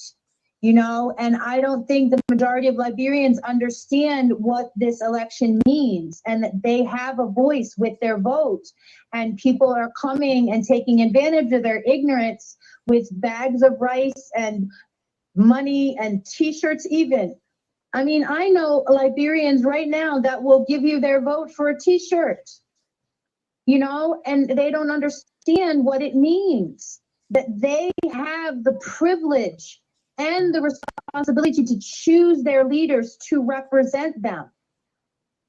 Do you know what I mean? Right. I think that we need to make this clear to the everyday Liberian in Liberia that voting is a privilege and a responsibility, and you should not just give it carelessly. You know, we're seeing people that are one day wearing CDC thing, one day wearing UP thing. So what does that mean? Who are you with? Are you just with whoever gives you their clothing? Or do you really care about the future of our country? Right. And who is going to lead it? And that you have a responsibility to represent yourself, your family, your tribe, your village, your street, your neighborhood, you know, and to make sure that these people have our best interests at heart as Liberians, not somebody that just comes and flies in for an election and then flies right out because they don't win. So what does that say about them? That says that they don't really care about Liberia, because just because they lose an election doesn't mean that Liberia doesn't need their leadership and their help. Absolutely. We've never had an industrial revolution in Liberia. All our latex gets shipped out.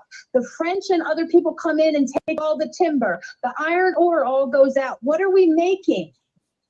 Why aren't we making our own chocolate? Why aren't we making our own rubber? Why are we producing our own wood? Because we haven't had the leadership to, you know, lead us and direct us, because the people don't understand that they are responsible to elect leaders and have people to represent them and their needs. What is the Ministry of Education even about? Because I don't see education being done. 90% or more of the people of Liberia, 9 out of 10 people cannot read. What does that mean for our country? If you're just a market woman, okay, and you go, say you're selling to red light, right? And you go to your person and you buy your thing to go sell, but you can't read. And if people can cheat you, well, what if the woman learns to read and then she knows that they're cheating her and then she knows how much to buy, she knows math and all this. Basic education, we don't have that because our leaders don't care. They come and they just get into these leadership positions for themselves so they can build a fancy house with high walls, with razor wire and glass on the top and houseboy and housegirl and security, and they can drive their fancy cars to their office and back and go to all the Queen restaurants and hotels and all, and never live in the Liberia that the rest of the people live in. Okay. That's what I want the Liberians to understand, that this is a responsibility and a privilege to vote on Tuesday. I don't care who you vote for, but make sure that person cares about you. Absolutely. Thank you so much. You're welcome. Thank you so much. What informative. Well, it is what it is. And by and large, people make decisions because the Liberia is going left or going left. Okay. Mr. Marley Jones, good evening. Welcome. I sent that link out first, but I don't know. It's because you was hooking up with the Liberal now, so you want to be a different person here. Welcome, Jones. Good evening. Yeah, thank you. I was caught up between so many multiple other things. Well, you're planning endorsement ceremony. Okay, let's see here. 614, and I'll go back to the analyst. 614, number 7575. Good evening, caller. What's your name and where you calling from? Good evening, Mr. Tu. This is Mekake Willie. Okay, let's hear you. How you doing? I'm good. Well, I know it's politics and political time, so everybody will make issue out of everything. So let's first let's start with Jeremiah Kun taking every mission in the Southeast. That's good. But in my country, the referral hospital and the second referral hospital, Ghana Methodist Hospital, and they took all the funds that government used to give them and put it into his hospital. Why he can't get every machine to them? Go to Senegal, in the hospital there, they don't have LP machines. But because they're looking for vote in the Southeast, they want to make issue out of everything here. And Mr. Bayou, I don't know, he want to come by as representative or ambassador again. So everything he says over there is just Tabata all day long. And we know that, I mean, Liberia education is not to the top right now, but my sister I was talking, I know what she get out for statistics from 90% of people in Liberia can read, you reach to go to Liberia and see kids performing. It's not to the top like it used to be, maybe before the war, but they are working on it. So people always coming to pour their own emotion into those, public debate to make it to roll. And yeah, they are so proud, they can do this, they can do that, but when we put them there, nothing they can do. The last 12 years, all the ministers are different. Every year that went there, not too much they did, and Liberia is still the way it is. Thank you so much. Okay, let me bring Jones into this Friday. John, you are the fresh guy on in this evening conversations. It's 9:52. It's better late than never. Yeah. We got five more days, man. This whole thing will be put to a rest. Hopefully by Tuesday night time, like they will be early morning hour, perhaps. Maybe people they will call, or we will get a sense how the process is going. What are you hearing from your end? Well, one thing I know, according to my sources, there are a lot of voter fatigue going on right now. But I'm also told that the seditions, the entire southeastern state is being infested with hundreds and hundreds of sedition. So I don't know whether the Unity Party actually made their correction from 2017 to close the gaps, especially those in the southeastern region. I don't know whether they already closed that gap. And if for any reason they did not close that gap, I think it would be very unfortunate for the United Party comes Tuesday, the full thing. And to add to that, I've been following the show, the issue of the minister and the issue of the X-ray machine. I strongly believe that the issue of the X-ray machine, it was very timely. I mean, it was very good, but the timing was wrong. Very much wrong. Yes. Why they couldn't have kept the X-ray machine and presented after election? Why they couldn't have presented this X-ray machine long before the election?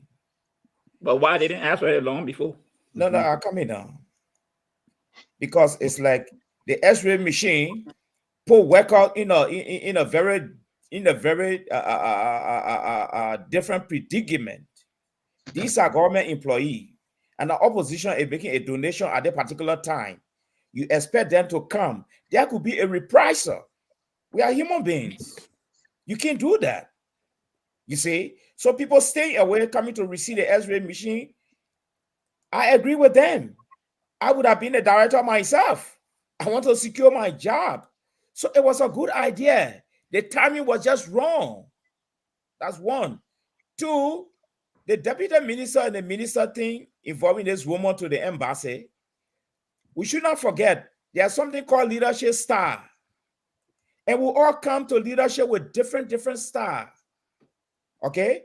The decision we are to, what is happening there, what is beneath this whole thing, we on this platform really don't know the details. Okay?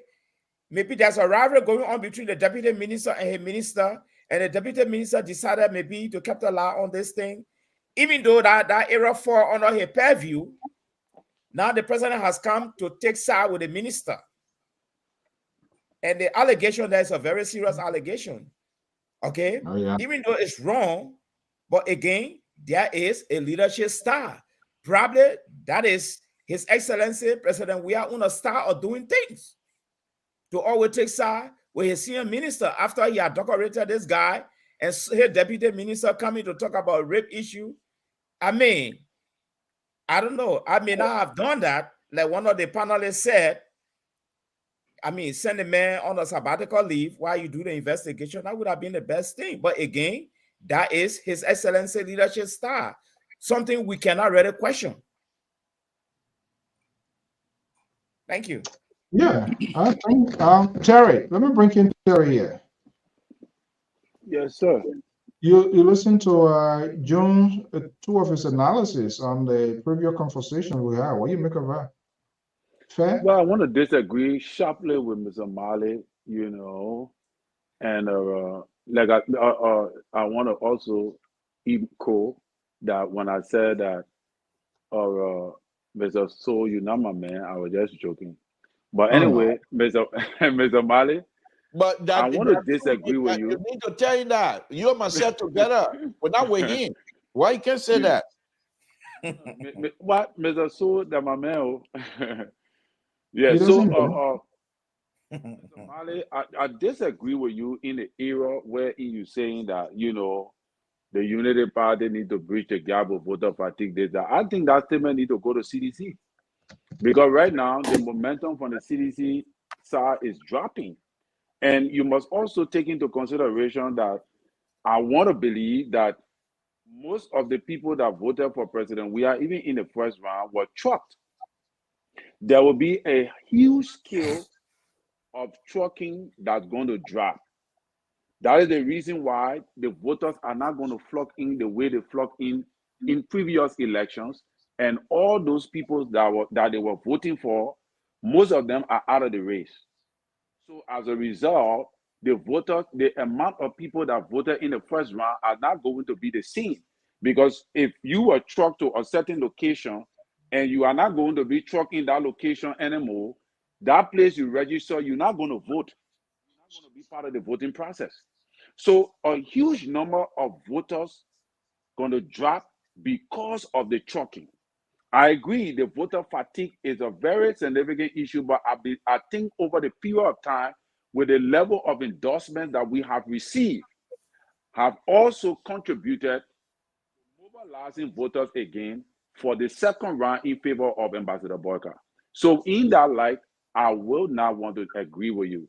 But when the 2 points you raised, I will agree with one or two, and then the other one, you know. So, but Terry, before George coming, Terry, when you say truck, I don't understand. Let's get this clear out to our listening audience, because there are people who came from different countries, different places. They went there at their own volition to register.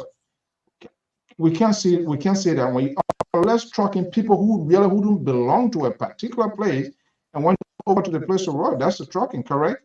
I just wanted to make us. Yeah, trucking is, I am not part, trucking is. You're not part of a district. You left your district, you go to a different district to go register. No. For example, all right, I'm living in this district, but I go in another district to go and vote for somebody there on my own volition. That is not trucking. Trucking is when a political leader decides to take you from your district and give you money to carry you to another district to go and vote. To go and register and vote for him in that district. That is trucking. But because once I can pay my own way to go back to where I went and register, that is not trucking. Or once I'm doing it on my own volition. Yeah, that's it. Okay, but yeah. Why would you put that you as a citizen? Why would people even give you something and say you just sell yourself out? Why should people even do that? Is it fair enough to put on political leaders?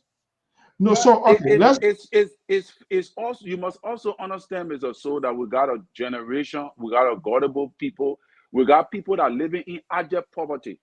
A politician can take advantage of this. So the NEC or the government supposed to come up. I want to believe that is the NEC responsibility, or it could be constitutional error, that people should not be voting in different districts, especially when you live and grew up in a district for more than 25 years.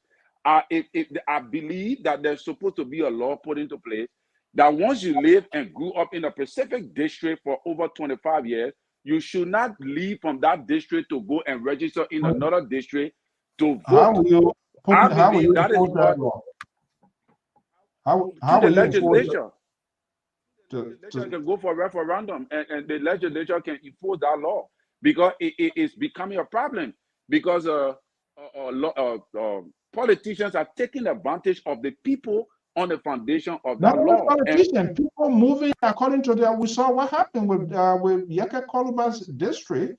If that was the size, which could even make 2-3 representatives to obey that. That's what I'm saying. Some people went on their own. So constitutionally is wrong, because every constituent is supposed to have a certain number. That is the reason why we went for referendum, to divide, because when the number increases on the basis of the census in specific districts, you have to also increase the number of representatives and all of that. So take, for example, if a representative who's supposed to represent a specific district that's supposed to carry only 15,000 people, for instance, but people leave from the district and went and register in that district and carry the number up to 50,000 people. Are you going to tell me that that representative is going to be representing 50,000 people? That number goes above the minimum number that you're supposed to constitute as a representative. So in my opinion, that is not right.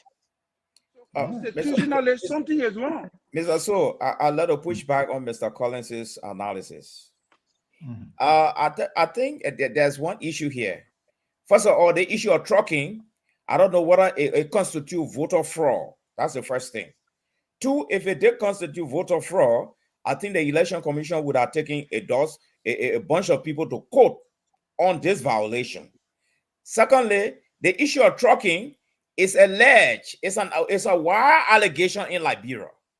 It's from opinion court. I really don't have that evidence. Even the newspaper I've been reading, I've been hearing that people have been trucking people. And as a panelist, I cannot base, those are circumstantial, analysis, I think. There's no evidence to really point out physically, historically, that there was a voter trucking. And if a constitution is voter fraud, then the election commission would have taken a lot of people to court. But this is That's what I said, Mr. Mali. This is a widespread assumption in Liberia that people were trucking people. I don't have that evidence. So if a panelist try to capitalize on that, then they will have to educate me on this platform tonight, based on the statistics, physical evidence, to justify that there was the voter trucking, and secondly, it constituted a voter fraud. Okay, but however, the issue of voter fraud, if that evidence is provided, I think it's a spear mill right now. Because from my sources, CDC is fired than ever before in the second round with their cash base that is even affecting the Unity Party right now. And only Tuesday will justify the means to an end. Thank you. Mr. So I think you need to give me a little bit of time to push back on Mr. Mali at sessions. Let's let Amos George come in. Other people come in. The Liberal is doing your research, now you come back. Let me say to Mr. Mali, welcome. Thank you. CDC, from what I see, they are in trouble. This cash you're talking about, I'm not too sure what is working. Let me give you something. In Grand Judea yesterday, I think now he's a representative for the Unity Party. He called that they were attacking Grand Judea. And he's from Grand Judea and he was speaking. He said now they are there trying to educate the voters and they're being attacked by CDC. Grand Crew, the same thing. There is a problem with CDC now. Your source, I don't want to challenge your source, but what I'm seeing, there's a problem. Cabinet Janet was in Lofa.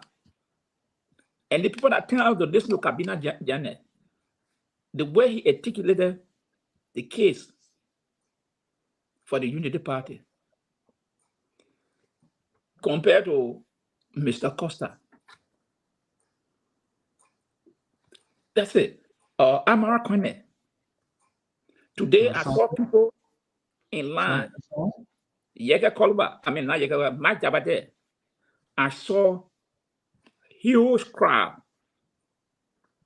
waiting for the teacher in cubes. Huge. Right. So, to say, yes, we haven't got money, but that money, there's a problem now. I can tell you, you know where I stand. The Unity Party, they are working very hard. CDC got the money, but there's a problem. Because the folks, who is the point man now they got right now? Who is the man now? Who are the people who steering this campaign can see for them now? There's a problem. So to say that, well, your source, I don't want to challenge it. The issue about this rape business, you talk about, I don't question person we are for dismissing any cabinet ministers. That's a prerogative. I don't question that. What I am saying, that the deputy minister went too far. He had an opportunity to put that case, to arrest that situation. Right. All he should have done, admitted, tell the woman, hey, go back and work from home. And she herself said she had reported the case, she had filed a police report. So if that is the case, and she said she had been attacked at the office before. So if you have been attacked by people from the office and you are not getting redress, what the hell are you going back to do there? To prove what? You have filed a report, the case with the State Department. What do you want to look for there? Oh, because you know the minister, because you know the president, and the president let you down. The minister did not help her case yesterday, day before yesterday. He should have, the best he should have done for her, madam, go and continue to work for home, we'll handle the case. Nobody asked him what he explained to the officer. What can the officer do about rape case? That's above a jurisdiction. The officer has nothing to do with it. So what was it new? Are you going to explain that to the man, to the officer? And the officer did exactly the officer did not even mind him. Well, someone came from the office and took the officer into the office, this man. And when the officer came back, that when that altercation started, they told the woman, hey, you got to get out of the premises. So that means someone hired him, has spoken to the man in there and giving command to that officer to get her out of the premises. So as an administrator, he should have just told that woman, hey, go home, we will handle it. The matter is pending, period. Now, all right, we are on the issue of the X-ray machine. Oh, you said something, Mary, Tommy. This is a political season. Jeremiah can pay a visit there. If the nurses were afraid, if the doctors were afraid, why did they ask Jeremiah to help them with X-ray machine? If they knew that their job would be in jeopardy, why did they want to approach him?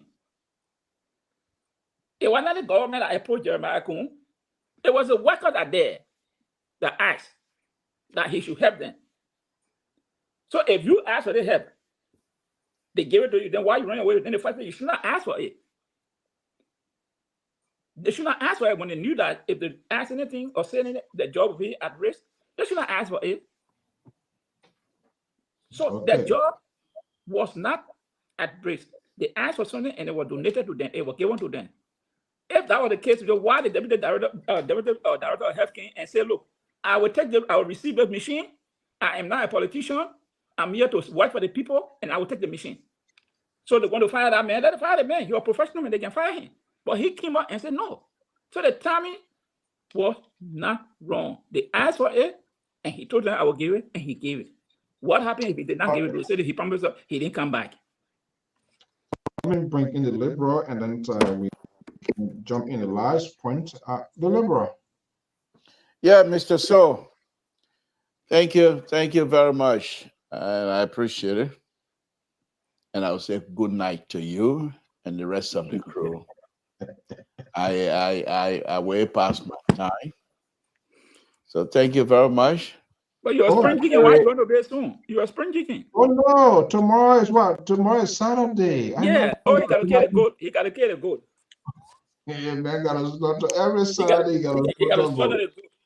You on the day of judgment, you get plenty of questions to answer. Terry, did I not tell you that these people were going to band together? Now for us not to rush there. I think okay, guys, let's be Terry, because with three of them here, it's not Liberal. In 5 minutes, we'll get out of here. I want us to put this thing here. This whole southeastern battle here, we all know that's the president's stronghold. Yeah. And I'm not sure how that whole is quite interesting, because we're talking to a lot of people getting back. They are going, people are returning. But what are you going to be, like Terry said, what are you going to be the same number? We know usually this runoff is not as 10, show out, but they want to do it. Lofa, the last time around, did not show off for Ambassador Biker. Because if they had done that, perhaps we wouldn't even come to this conversation here. So I heard Senator Steve Zarko saying out Lofa is going to compete with Nima. So when will these ties be broken? We see Lofa, we see Nima. Whether Nima is going to stay into that CDC postage, chunking people, still getting people there. And EB, Bon County, Mosorado. Where should we be? Let's narrow down to three or four. Where should we narrow down to say, well, if you really get these sides, your path of winning is most likely? Let's start from your Unity Party end. You support Unity Party. Where are you looking up? Where are you looking up to say, okay, when the Unity Party gets to this point, there's a clear indicators we are done, we'll be in the finishing line. Well, Mr. So, the Southeast, yes, we could. I don't think Unity Party is going to give up on the Southeast completely, but definitely they will vote in majority for President Weah. Nima County is in play, but I don't think it's in play that much. So the issue right now for me is the places that I'm looking at is Bon County. It's Bon County. If Bon County decide to split the vote, Ambassador Baka wins. Because Ambassador Baka most likely going to take Mosorado, most likely going to take Cape Mount, most likely going to take McGibby, most likely going to take Bapulo. And so, and when I mean take, I'm not talking about taking more than 50%. It's going to be split, but it's more that maybe 51, 52% going to Mr. Ambassador Baka. Now, if Bon County stayed the way they did in the October 10, then President, we are going to win. But if Bond County, I think Bond County is a holder for me because the votes that are coming from the southeast, and President Weah and his people need to be very careful as well, because the issue of insult, and that was demonstrated this morning when Costa was supposed to come in with bombshell, but little told us that people that he's now working with advising not to do it because they themselves recognize that Mr. So may I talk something serious, please? Oh, you want to denounce your son? Mr. So may I speak something seriously, please? So by they themselves saying no, Costa should not come up with that, they recognize, because the more you attack, it's our culture. Many Liberians frown on it. The more you attack somebody who is ought to be your grandfather and use language that are not comfortable, that people are not comfortable, people who might even be on the fence, they are now gravitating towards Ambassador Baka. And election is like a snowball. Once something start rolling, everything start. So I think for me, I'm seriously looking at Bond County. Bond County, good. Okay, let's keep it succinct. Terry, where is your worry in terms of getting your side to the finishing point? Where you want them? What are you looking for? Well, when you say my worry, my okay, actually, where you think you're winning? You're not worrying. Don't worry about that. No. It's an important question that I think is good to be answered too, Mr. So that's why I had to, that my worry, to be honest with you, is if the vote swings in Mangibi, if Mangibi swing and do not maintain what they did in the first round, I will be worried. Mangibi need to maintain and what they did in fact, they need to increase what they did in the first round, because Mangibi really pushed Ambassador Boka in the first round because it came as a surprise and a shock. That is why you see the CDC-led government is focusing on Mangibi. All right, because they understand that Mangibi, they did not expect Mangibi to go the way it went because of Nathaniel Fallow Magay. So that the focus is on Mangibi. So if Mangibi will continue or increase, I can assure you, because to be honest with you, the Monserrato will increase in votes due to the Lucini, how you call him, the ACO guy, Lucini Camara, the votes going to increase on the basis of ACO and what transpired between President Weah and those people during that time. Most of the Muslim people, the Mandingo people, I don't like to call them like that, but most of the ACO guys are going to vote for Ambassador Boka. So I want to believe that the 2,000 lead we had in Monserrato will step up. And also the Lofa is what is work on. If Lofa maintain what they maintain in the first round, I'm worried about that. To be honest with you, I'm very worried about that. And I hope and pray that they will not maintain it, because I believe they won't. And Nima, in fact, Nima is the surprise package to everybody in this particular election, because what Nima did, it canceled the Southeast automatically. What really helped President Weah? To even get that lead into the 7,000 was Lofa County. What the thing that they did in Lofa County, that what really pushed them. Was a huge one. Yeah, so so that is my tension right now. That is my worry. That is my I mean, if I would say I'm worrying, that is what I'm worrying, even though I'm confident from my religious background that Ambassador Boka is going to secure this thing. I'm very sure of that. Okay, very sure. Surety is always there. Amos Joy, you listen to the Liberal, you listen to your patron Terry here. Pour some accent on this cake here. Where are you? Where is your focus?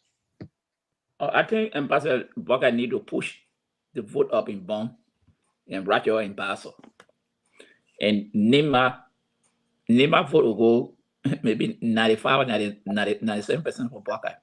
One reason, Mr. So let me make the announcement, please.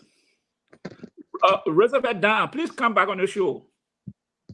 Oh, Lord. What happened? Roosevelt Dan, please come back. I told you you're not going to win that representative seat. So, Roosevelt Dan, come back so we can make the argument. You swear him? I didn't swear him, but I knew. You were on the program when he was swearing. I said, don't join CDC. He didn't listen to me. Oh, my goodness. So, Roosevelt Dan, you can monitor the show. Come back so we can have a friendly conversation. Wow. But Mr. So what I'm saying, Nima, is from our record from the Liberian Public Radio, CDC did not win one seat in Nima. If you check the Liberian Public, the guy posted there. CDC did not win one seat in Nima, and people forget to talk about that. They lost every seat in Nima. So, what is the ground they're going to gain there now? Not one representative got it. But Augustine, the number they got to was that kind of like make them to stand on their feet, though. Yes, but not none of the people there now. And I don't think. No, okay, but there are other new faces that have crossed to CDC. Would they add dividends? I don't know, because I saw either Gonglo went somewhere, they ran behind her. I don't know. But Ambassador Brother need to ratchet the number in Nima, in Lofa, Bapolu, Kitbon, Bombing, Mosorado. I think he's going to ratchet, they will get more numbers. One of the factors involved in Mosorado is Costa. The thing that Costa has strayed many people to watch Joseph Walker. That insult that he started throwing at him. I talked to many people. It had turned many people off. And these are the things sometimes we tell people. Speak on the substance. Don't be personal. I don't know why. I don't know who. Maybe something to talk to something today said. I don't know what bullshit he had to tell us. I don't know. You don't call him. He call me nowadays. So, and the thought is, one of the thought is, a Baka will not get 30 or 35% of the vote, but those counties he will get some little bit number. His number will go a little bit because they are there now running, and now I see CDC is so jittery. When you heard them, they said they arrested that Ghana guy because the guy was in Grand, they are going to Grand Crew, and CDC now worried because when we're talking to the terrorists saying this and that, they abandoned all the area during the first round. Now they are putting the spotlight on those areas. So CDC now is worried. Will they get the same number of votes or more than that? I doubt it. Because the vote of it was set in also. So if Joseph Walker goes the Western Coast, if he increases his number, then which I think he will do, might give it Bon County, maybe he may not win, but then I saw some video from Bon County, especially the Juha area, district, the Juha area. You know, during the early time, Baka carried a ferry there for one of those rivers. And the guy was talking to the people that they say they're going to vote for Joseph Baka because if he had not carried that ferry there, the people still will be living in the water. People will still be drowning in the water. And the guy was saying because of this ferry, this man Broyer, our people would tell our people to vote for him. So these are some of the things sometimes the people remember.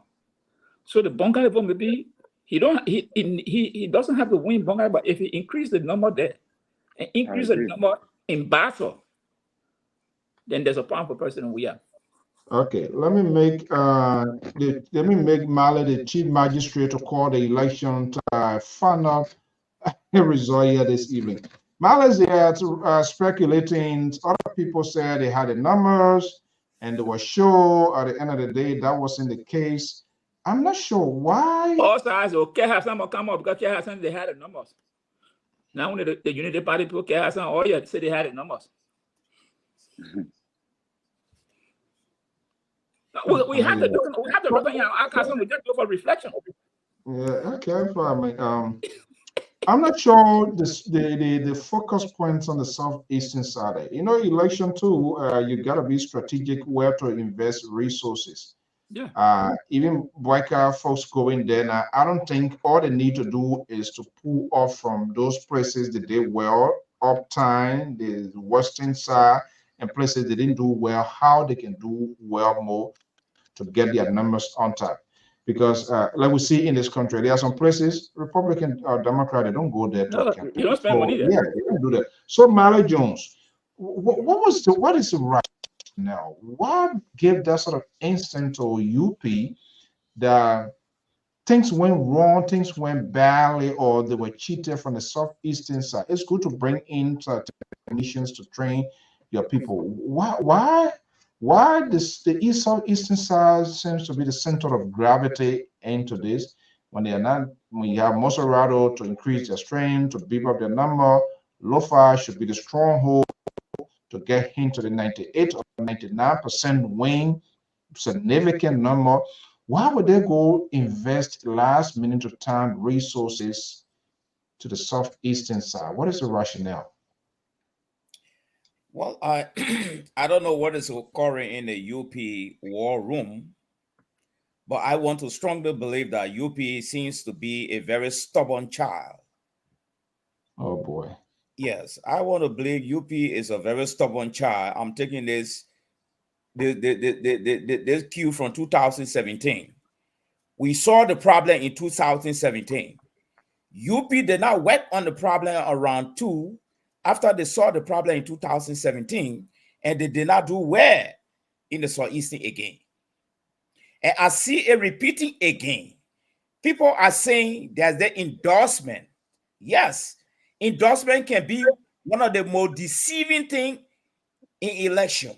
I'm telling you, saying it is one thing, putting it into practice is another thing. Transforming it into tangible goods, going from house to talk to your members, you can't force them. Some of those members have got a right to go anywhere they want to go. We don't have control over them.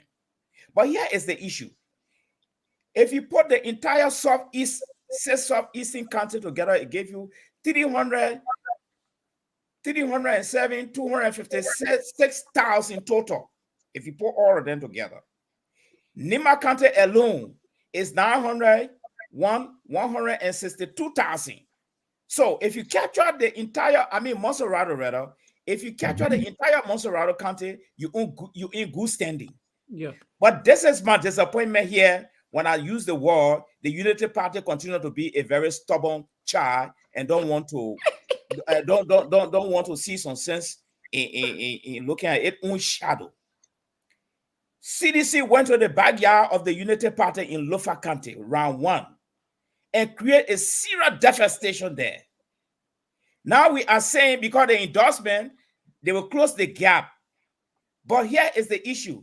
If the CDC campaign machinery that I saw in round 1, if they maintain that momentum, because this stubborn child had done nothing yet in the southeastern county, but CDC machinery was very competitive in almost in all the county, including the backyard of the Unity Party.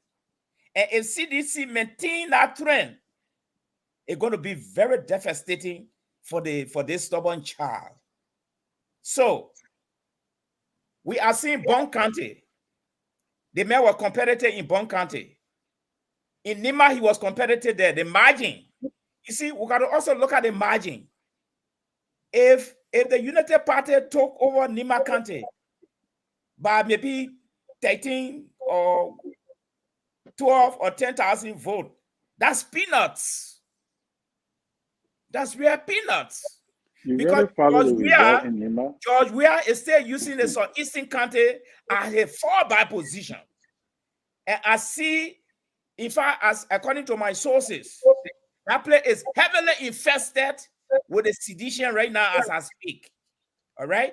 So if my comrade Tara is telling me that in fact the people are all around the endorsement, my brother, do not go to bed sleeping on the endorsement. It will be the worst nightmare in anybody's shoe. Because the political leaders, they don't have control over their members anymore. That thing, like that paper talk, it left with the individual. The voter fatigue, I might see it affecting Unity Party. I might see it affecting Unity Party. Because the sedition, campaign machinery is ready on fire from our sources. But why we can't see And them? I'm coming now. I'm coming. And don't also forget, the both parties have got competitive endorsement to the point where some of us are even surprised. And ANC has contributed a chunk of that. That is even worrying at the moment.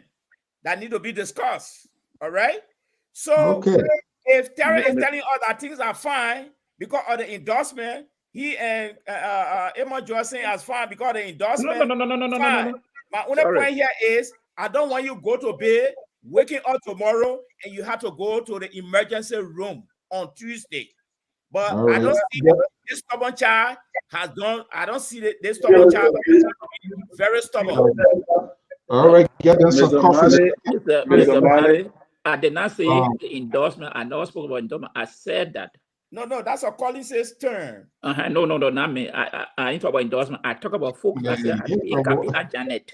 Okay. It's in Lofa. Okay. So I ain't talk about endorsement. Mr. Mali, the endorsements are very powerful. The endorsements are very powerful when it comes to electoral processes, especially your government have the money. We expected them to have more endorsement according to your own analysis. Your own analysis stated on the SIM network that if Unity Party do not spew the money as the way the CDC is spewing the money, they will not have a chance. They will not have chances of endorsement. To your amazement. No. Point of correction. Okay. I'm still alive. No, Mr. Moderator, I'm still alive. I said Unity Party. When Unity Party is defeated in this election, the round 2 is because of the lack of money. I didn't say because of endorsement. Listen now. You said no. I just want to make that correction. That was one of your points. But it all drives down to the same thing. Why? Because no. I'm coming now, Mr. Mali. You cannot imply. No, you can't imply my view, oh man. I said a Unity Party will be defeated is because of lack of money. I said it. For what? For what? You said on this network because you don't have money. There's a reason why you have not gone to the Southeast. Statement. You said on this network that this is the period. Mr. Soul can attest to that. That this is the time wherein political parties need real cash to be able to get people to give people cash so they can endorse you. You said it. No. But if you claim it that you did not say it, I will rest Mr. Soul can go to the archive. Mr. Soul can replay it. Yeah, let you replay that here on the network. Well, there's a service fee for that. So you're saying the service fee. So he did say it. And that is in fact, that was the main reason why he said we need cash. And myself, I gotta find a special software I wanted to agree with him. But people right now is looking at President. We are not being able to keep relationship. That is the reason why the lack of Appleton, Amara Conan, Ako, these people are not coming to the Unity Party because President Weah is not able to give them, or Unity Party is not able to give them money. They're looking at the credibility of relationship.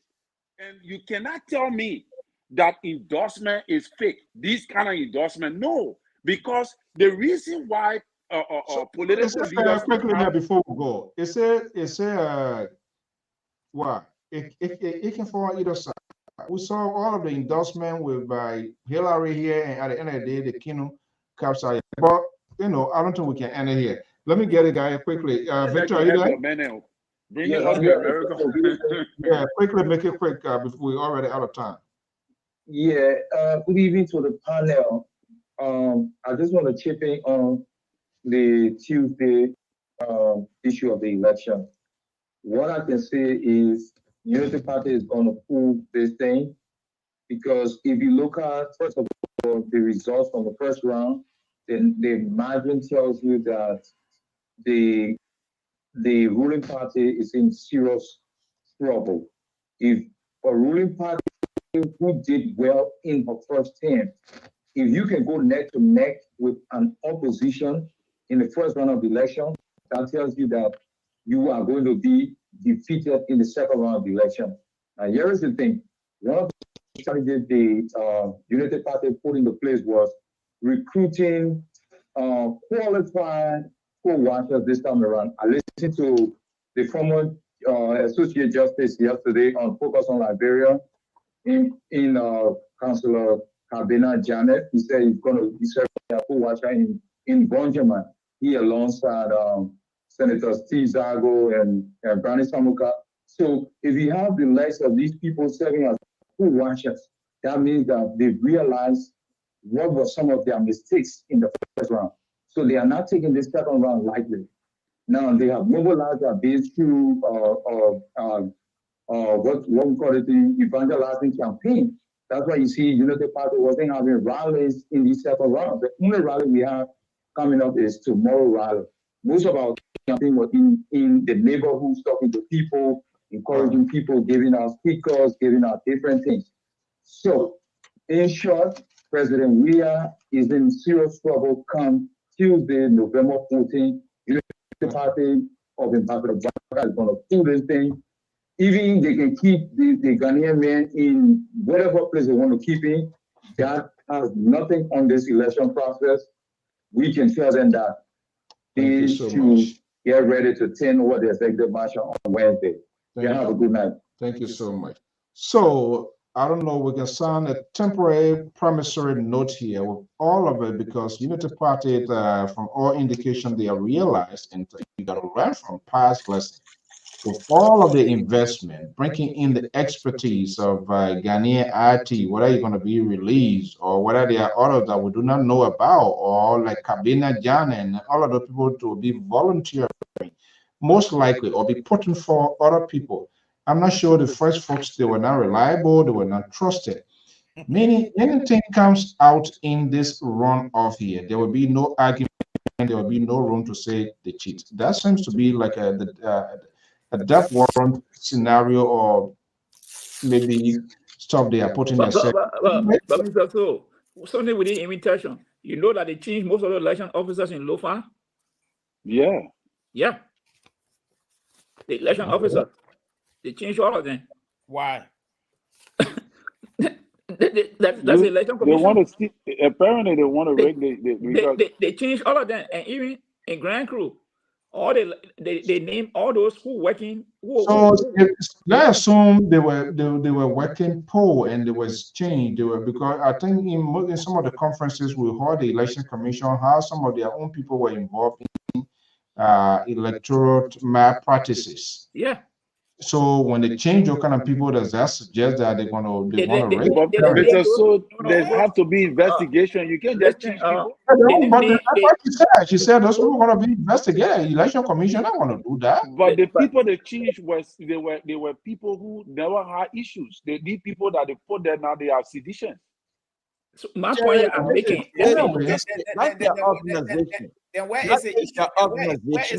No, my point here is, because for me, I love to speak on record. They name, I think, 3 persons from Senator Abbott chair office that work in Senator Abbott chair office. Now, election officers in Grand Crew, 3 persons from his office. They named those people. They didn't change those people. The people they changed in Lofa, they did not get any explanation for their changes. So we cannot assume, we cannot come and say the election commission, they were fraud. But where area the fraud occurred, did she name them? I don't know. Right. She did not name the area. It's all right, guys. Making a noise now. Well, okay, guys, we gotta go. We are if the election commission did not name the area, you as a party, what did you do? But that's why now they are highlighting. No, the question go to Collins. What did they do? And they sit now and compromise that as well. No, the people have highlighted it. They have spoken on it. Go to court. All of that, they are go to court. But NEC, your government is not a responsible government. They're not going to deal with the issue.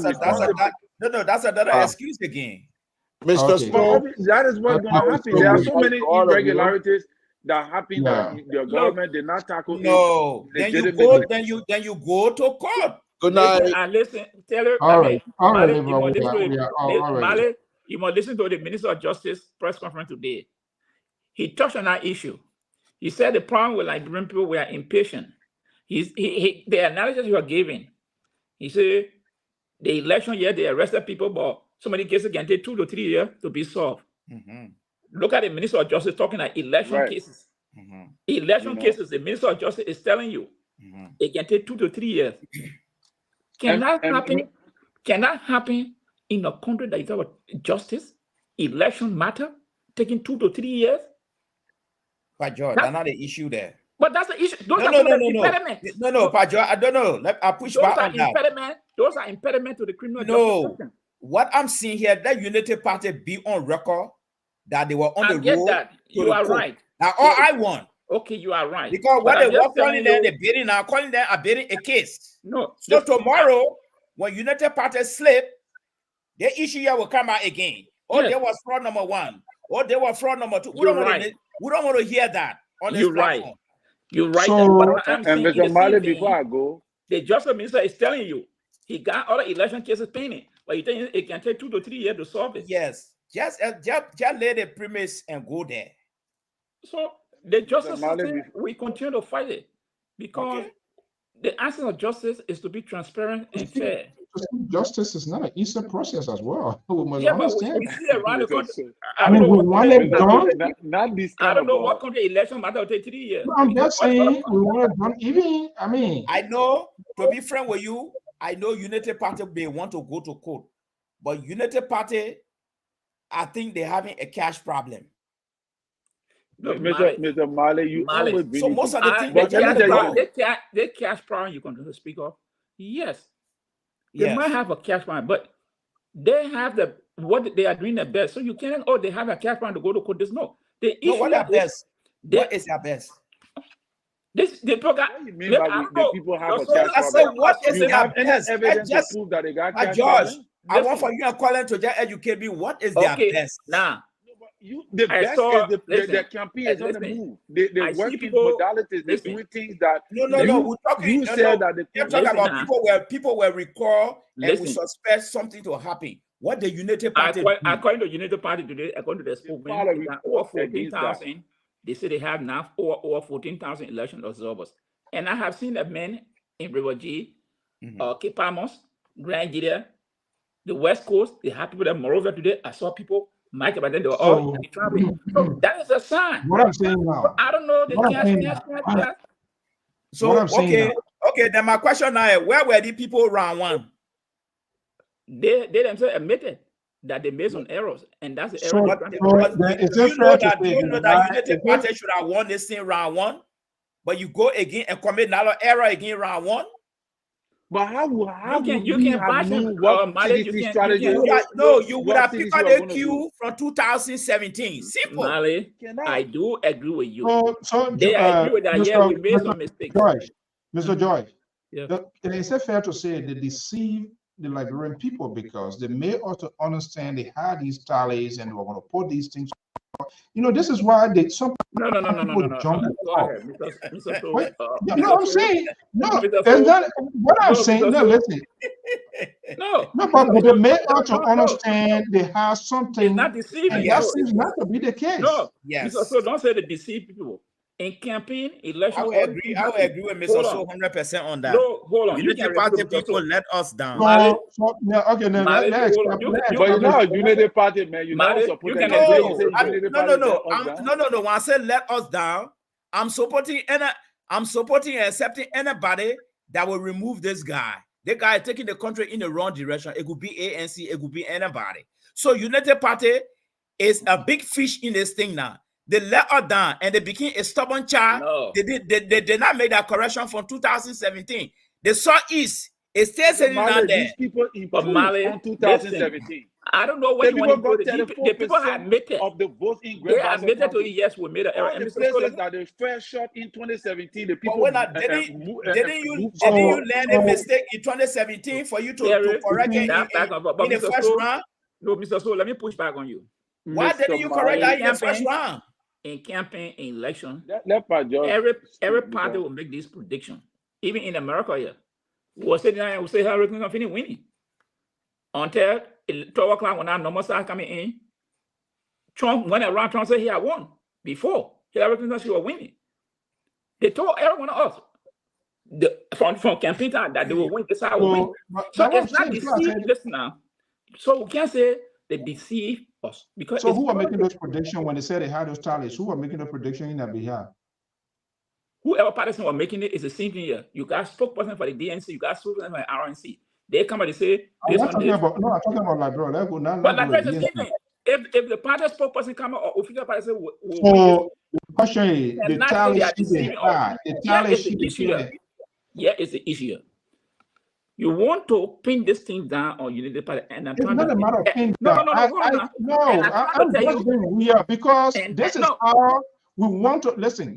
We want to avoid this sort of unnecessary election tension because this thing was going downhill. We said, oh, we had it, we will do this. Other people, in fact, where are we now? It's a established fact that everything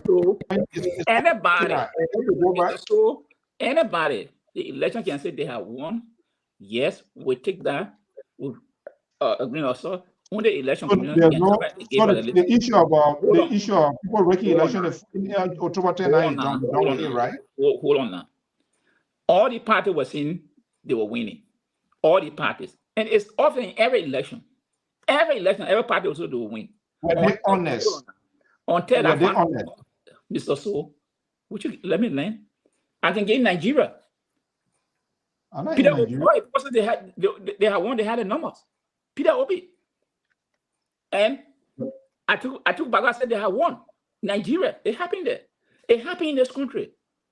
So you cannot come and say they were deceiving or not. It is part of the game. So what is part of it. So what wrong with admitting that we were wrong?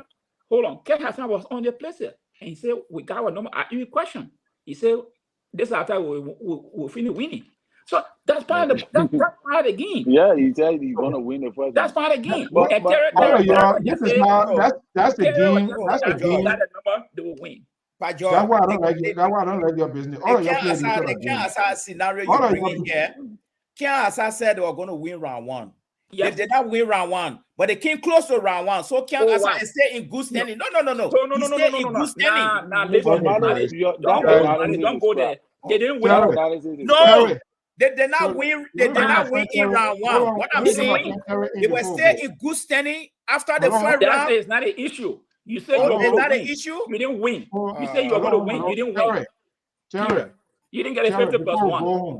Before we go home, I don't want us coming back here to talk this thing because this is what our politicians they just do not take. They don't like to take fault, and everybody seems not to be honest to say, oh, this is what happened. Even if they were wrong, they will not come back to say we were on the wrong side.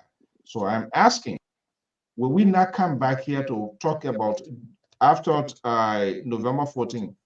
Will we still valid? Will we go back to October 10th conversation election? That, oh, we should get it this, but people took it this way. That's what I'm trying to avoid. But result come out after October 14th. That's it. You can so this thing will be on the October 14th. Will be after October. November 14th. That is the end of it. We're not going to be talking about. And October 10th will be history now. It will just be considered history. But everybody will be reflecting on November 14th. If there's a fraud, people will have to go to court on the grounds of November 14th, not on the grounds of October 10th. You know that. But one thing I wanted to say to Mr. Mali when he talked about trucking, that it's not a real evidence, it's a circumstantial evidence or so. I want to say to Mr. Mali, it's not. I happen to be one of those that was a direct witness to trucking, and it's a popular thing in our body politics. If you don't know it, then learn it tonight. All right, it's not a third-party evidence. It's a real fact, and it is clear and glaring before a lot of Liberians, millions of Liberians know that trucking exists, and trucking is not illegal. But then what is illegal? What is illegal if the person is caught? Maybe, paying people to take away their vote, that's a different thing. But trucking, in our society, trucking is not illegal. But then why complain about it? We're complaining about it because it is creating voter flaw. No. It's creating voter flaw. No, Terry. No, Terry, don't go there. If Hey, Terry, Larry it's like you're biting your own legs. If you say it constitutes voter fraud, then trucking. I say fraud. It can be illegal. It can be illegal. Yeah, but then we should not talk about flaws. Let's just leave it like that, because you're making me the honor. You are educating me that trucking is part of the legal tenant of NEC. So if it's legal, then how can it be illegal? So if you say the flaw, we can use the word flaw again. It's just part of the election body politics now. The conversation continues tomorrow Sunday evening. Because if you take 10,000 people from district number 10, and you know you got about 20,000 people that are supposed to be constituted under a legitimate legislation in district number 15, and you transport them there, it's going to affect the man who's going to represent that particular district. No, Terry, I don't know where your statistics are. I don't know where your statistics are coming from. Let me inform you. It's not possible. 10,000 people. That's a whole community. I don't know where your statistic is coming from. How many votes you can call about one in district number 10? Terry, let me take this. Do you know how many votes? I want to challenge you on that. Terry. How can you truck 10,000 people? No. But Terry, I'm just giving approximately. Look, Mr. Malley, I'm not giving you a direct figure that 10,000 people will be trucked. Terry, I'm saying if you move people like that, what would become of the people? No, Terry, you did not say. You did not set a condition for this thing. Yeah. Terry, it can't work because the law says. Terry, I want you people to go back in the district. Then you have said dating is part of the legitimate operation of NEC. No. Go by on round 2 now. Let your people enforce effective trucking. Mali, Terry is folks, have a pleasant. Your comment will continue in subsequent time.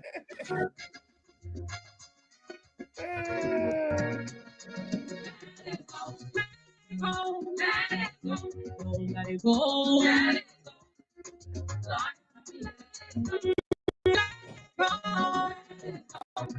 it go. Let it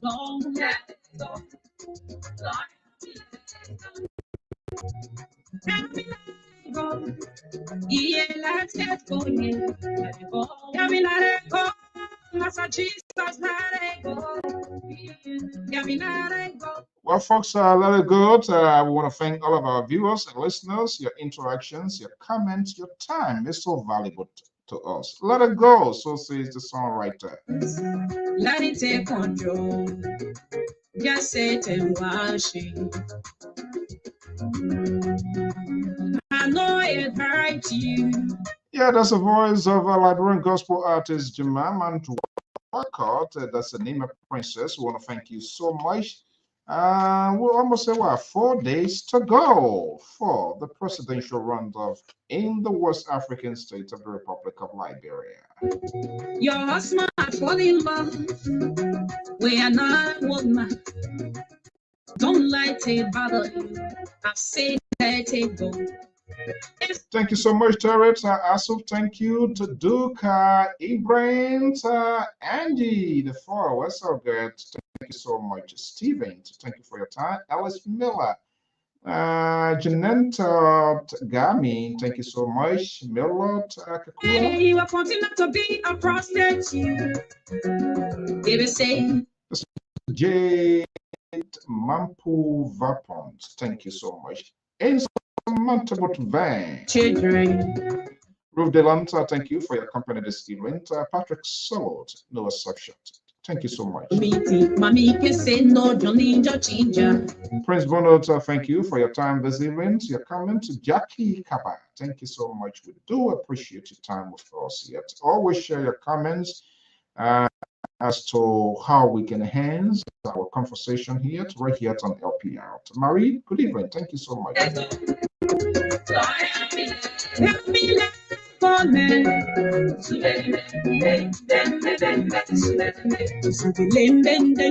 Melvin had always been here. Jimmy, thank you. And all of you guys here. Every good thing must come to our end. Camot, Eugene Hammond, thank you so much, Emmanuel. Eddie Taylor, Esther, you don't want to show face this time. I said because your party not there again. You see that why not do? But you shouldn't even finish here. You start running away so quick. So Abraham, good evening. Thank you for being here. Do it like you do it. You a true God. You always tell me where I say my prayer with you. Words. There's no way I can escape Uncle Joe. Okay, right there in California. It's good evening. Thank you for your time. Harrison White. Thank you so much. He will make a blessing overflow. To be the best and the rest is God of prayer. God of Abraham, Jacob, the God of mine. But there is power in your blood. Ruben Siaka, Francis G. Princess, but let me how you make it, brother Miller. Roslyn, good evening. Octavian, I hope I'm calling it the right way. It's Avin. So my problem, Lord, you took me from the wilderness. Now only you can see my struggle when I'm stressed. Well, let's keep praying for our country. All we want a peaceful process to be held. Elections are always a tension packed, but also if I hear that our politicians are not taking responsibility, even if they slip, that is a concern. They need to be honest with us. Now, all of the preparations they are making, and nothing going to be 100% by perfection, but let them be honest. That's the disgusting thing about African politicians.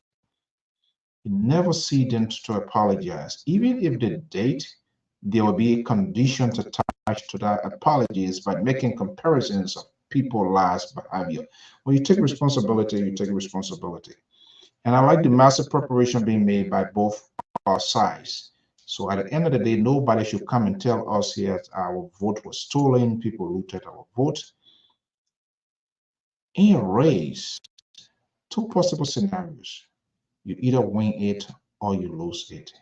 And usually when people lose it, they tend to hold people responsible of their actions of why they became a loser. So you go into a race, you either win it, you either lose it. And part of that, you went into it to the first time, you should know where your shortcomings, where you fell below the belt. You've got to work on that. If you don't do it and you think that problem going to be solved by itself, you are in the fantasy land. We want to thank you so much, and let's keep praying for our country and for us to go through with this process. I mean, the country has gone through a lot. Let us not allow this sort of politics to divide us, because you're going to see these people. Tomorrow, some of these people, the cousins, no matter what, regardless of each any side are going to get it, they're going to be incorporated. These people that do on the surface, but behind the curtain, they share notes, they talk. And then you come here, you're stressing your own vein, giving yourself high blood pressure, killing your cholesterol. Oh, please don't do that. Thank you so much, folks, for your time. And we really, really do appreciate sending your comments, your suggestions as to how we can enhance our broadcasting here. If there's anything that we need to do that is not, to you, let us know. If there's a way, we'll figure it out. Until then, time of and so thank you so much and have a beautiful, beautiful morning, evening, afternoon, depending on your location to wherever you are. Have a pleasant night. Bye-bye.